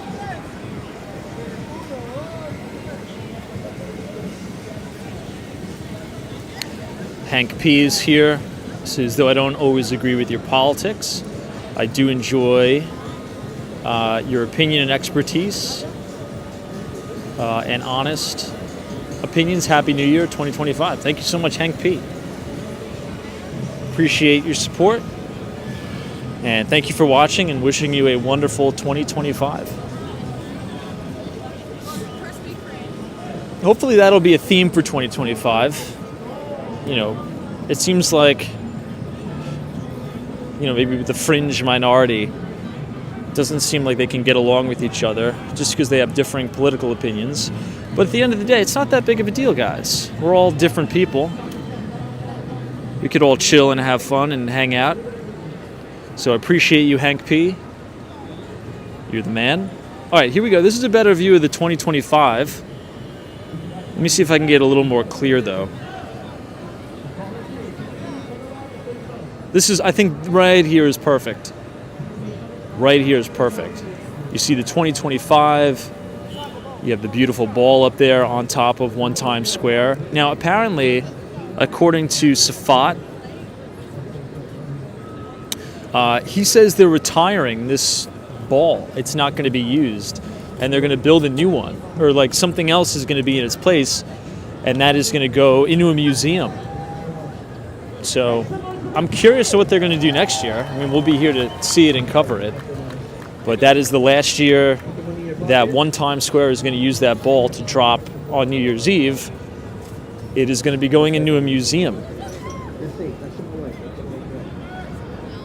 Now guys, this thing's a pretty big jump. $20 can save your life and put you in a front save. $50 you can leave and never come back. 100. He'll go home with you tonight. No, he'll do it. He's bisexual.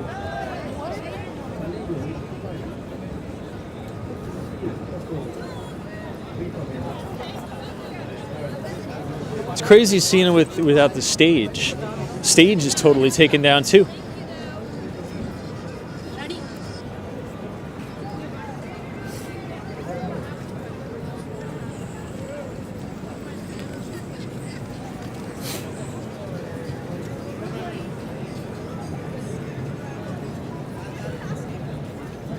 You guys can probably see us on the Times Square camera. I think it's up here somewhere.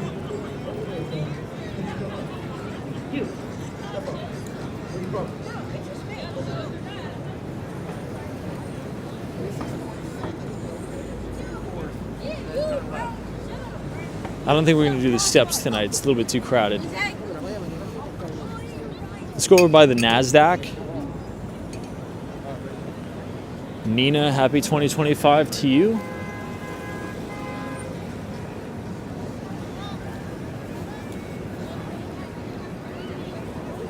Sunshine after rain, happy 2025.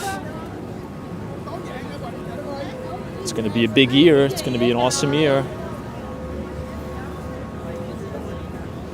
Rat Finks is optimistic for 2025. Have to be.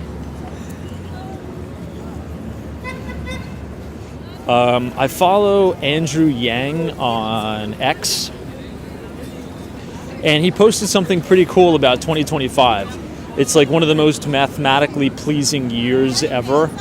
If you go on X and look at Andrew Yang's Twitter/X page, you'll be able to see it. But check it out. It's a pretty cool post. I think I retweeted it, or I may have sent it to a few people.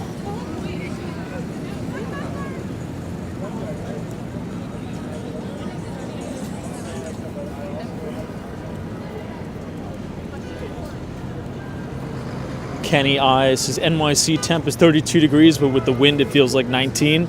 I mean, it definitely sure does feel like it's at least in the 20s. It's freezing tonight. But guys, check it out. So the sanitation department does a pretty good job of cleaning everything up. I mean, you can see some of the Times Square confetti is still here, but some of it is still even blowing off the top of some of the buildings. You know, I mean, you'll have confetti falling for the next week because, you know, sometimes it gets stuck up top and then the wind blows it off the building. So you're going to see little confetti falling for the next, you know, maybe a week or two. I have a piece of Times Square confetti. I save it every year. And there we are, 2025.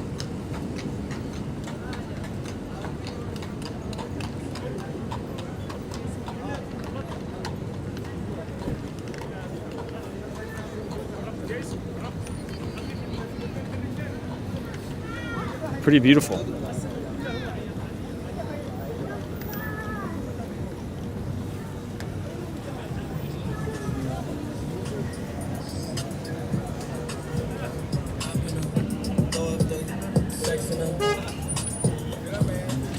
We'll go across by the NASDAQ just so we can get a little bit of a better shot of the ball.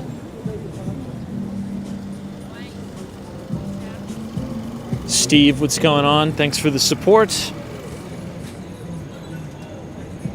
This is Raising Cane's. This is a pretty cool American entrepreneurial story too, about the CEO and founder of Raising Cane's. I think he's worth like, what, $3 billion or something crazy?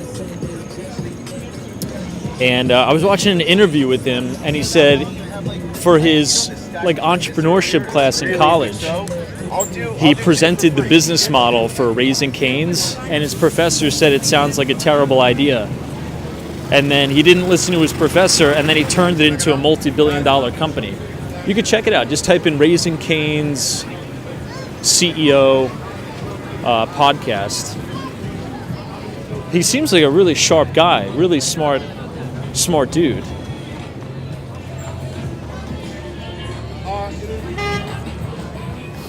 Oh, wow, now you can see it a little bit better. It's a different color now.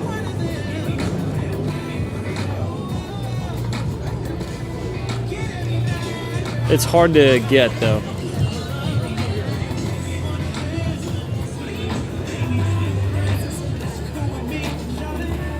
Oh, is that right? MV, ABIV. This is the same CEO tells the story on how I built this podcast. Let me take a screenshot of that. Very cool, thanks. Feel free to put the link in the chat. You know, it's a good reminder to just give it a shot, right? Just give it a shot. You know, don't kind of have that fear of failure, looking stupid. what's the worst that's going to happen? You may lose some money. You have your whole life to make it back. So the most valuable asset we have, and he kind of said this in the interview, he's like, the most valuable asset you have is time. And if you're young and you start a business and it fails, it's not that big of a deal. It's not that big of a deal. Trust me. So you got to go for it.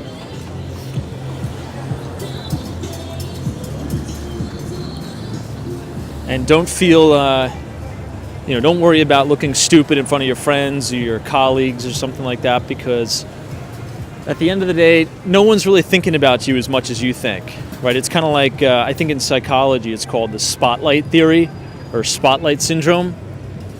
A lot of people with social anxiety think that, like, oh my gosh, if I do this, I'm going to look so stupid and everybody's going to freak out. Nobody's really paying that much attention anyway. So you got to go for it.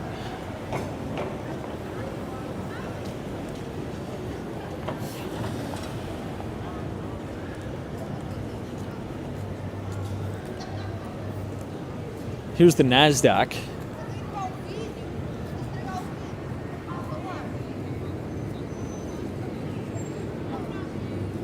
Oh, Lisa's is $9 billion now, richest person in Louisiana.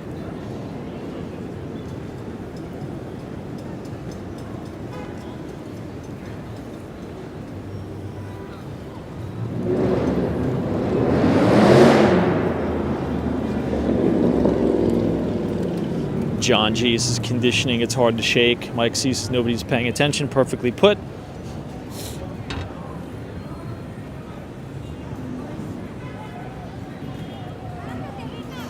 But a lot of those fast food, fast casual businesses can be really, really good if it's very, very niche specific.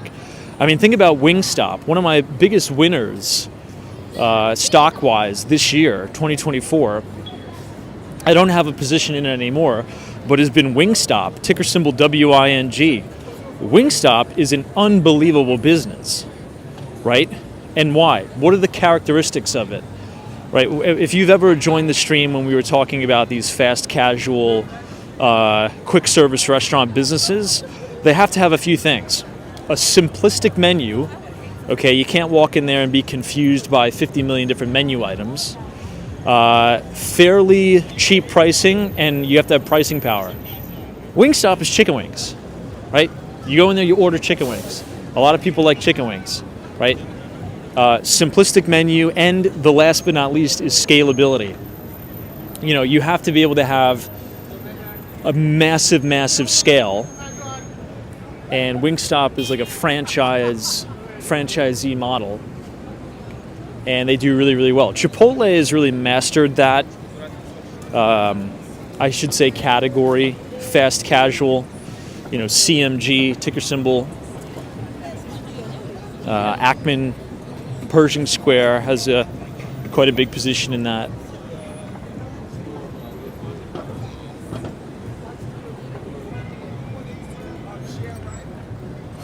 Lisa says, yeah, you don't even answer me. And you in NYC, I'm planning to travel. Yeah, I don't know. I think it's going to be up for the next few days. I try to get to as many comments as I can. I don't know exactly when they're taking it down. Maybe in a few days, I think it'll be there.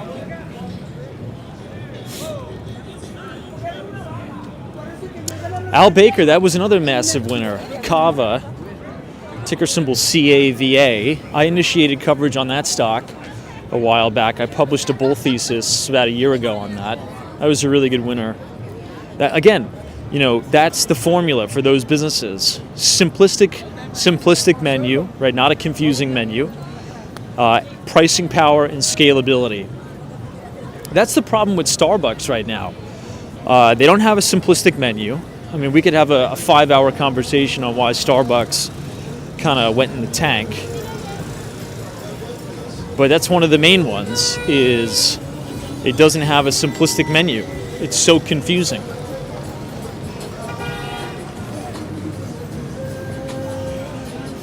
Also, the experience, right? A lot of people think, Starbucks is a coffee company. It's not. If you ever read one of Howard Schultz's books, which I would highly, highly recommend you do. I've read all of them. He describes Starbucks as an experience, right? The third place. He says that like a million times in the book. His vision for Starbucks was to create a third place, right? People go to work, people go home, but they need that third place to communicate and connect with the community, their friends, business, go on first dates, things like that. And that has really lost its luster because in a lot of major cities, unfortunately, these Starbucks locations have turned into homeless shelters and like mental institutions, quite literally.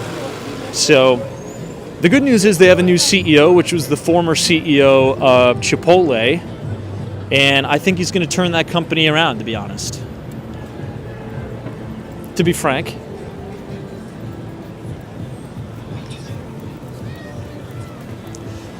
Brandon says, and overpriced. Well, that's the thing. Being overpriced is okay. There's a lot of other coffee companies that are much, much more expensive than Starbucks. Price is not an issue. Price is actually never an issue because price is an illusion, right? Price is illusionary, right? If people have a good experience, they're willing to pay you whatever you want, right? It's the same reason why, some hotels are $1,000 a night and other hotels are, $100 a night or $50 a night. Because it's the experience, the perception of value, it's perceived value. And Starbucks has reached a point where price is becoming an issue because the perceived value is going down, which I totally agree it is, right? If you walk into a Starbucks, especially in New York City, you try to sit down, boot up your computer to send some emails, you see like 10 to 20 mental episodes or fights or people, shooting heroin in the bathroom or something, right? But if it wasn't like that, nobody would really be complaining about the price.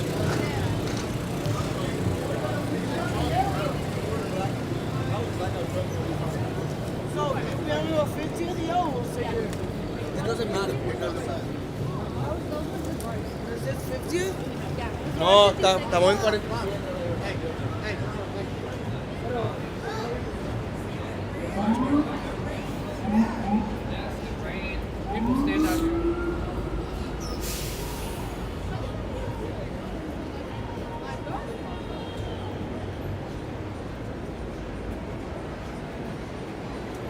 I mean, we'll see. This is going to be a really interesting case study. I think this is, even though, I'm not a shareholder in Starbucks, I used to be, but I think this is going to be the most interesting business case study for this year, to see if the new CEO can turn that company around.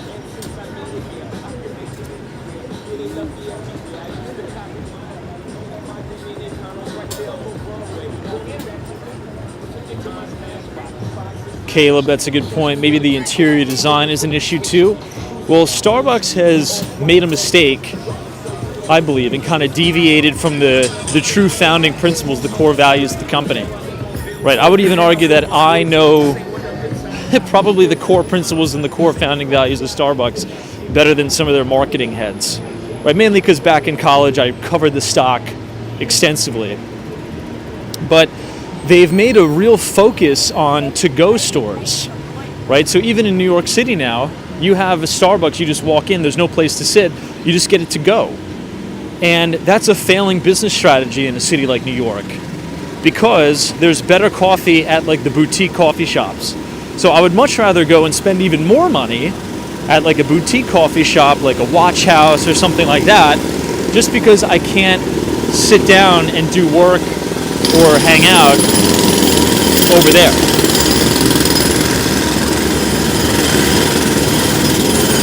Or I would just get it to go at a blank street. So the to-go stores is not really working well.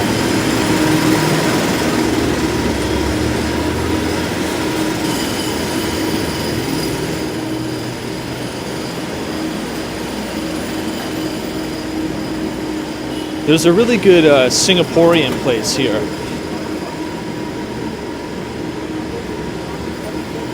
But if you guys are enjoying the live stream tonight, feel free to leave a like on the video and click the subscribe button if you're new. Just a quick reminder, we will be having our 2025 market outlook article published very soon. You could get it on our Substack for free by scanning the QR code on your screen and punching in your email.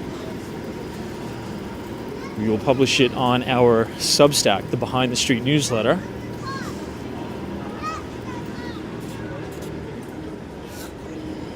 We're going to make a left here and then head back up. I got to go back, pick my stuff up at the office, and then go home on this very, very chilly night.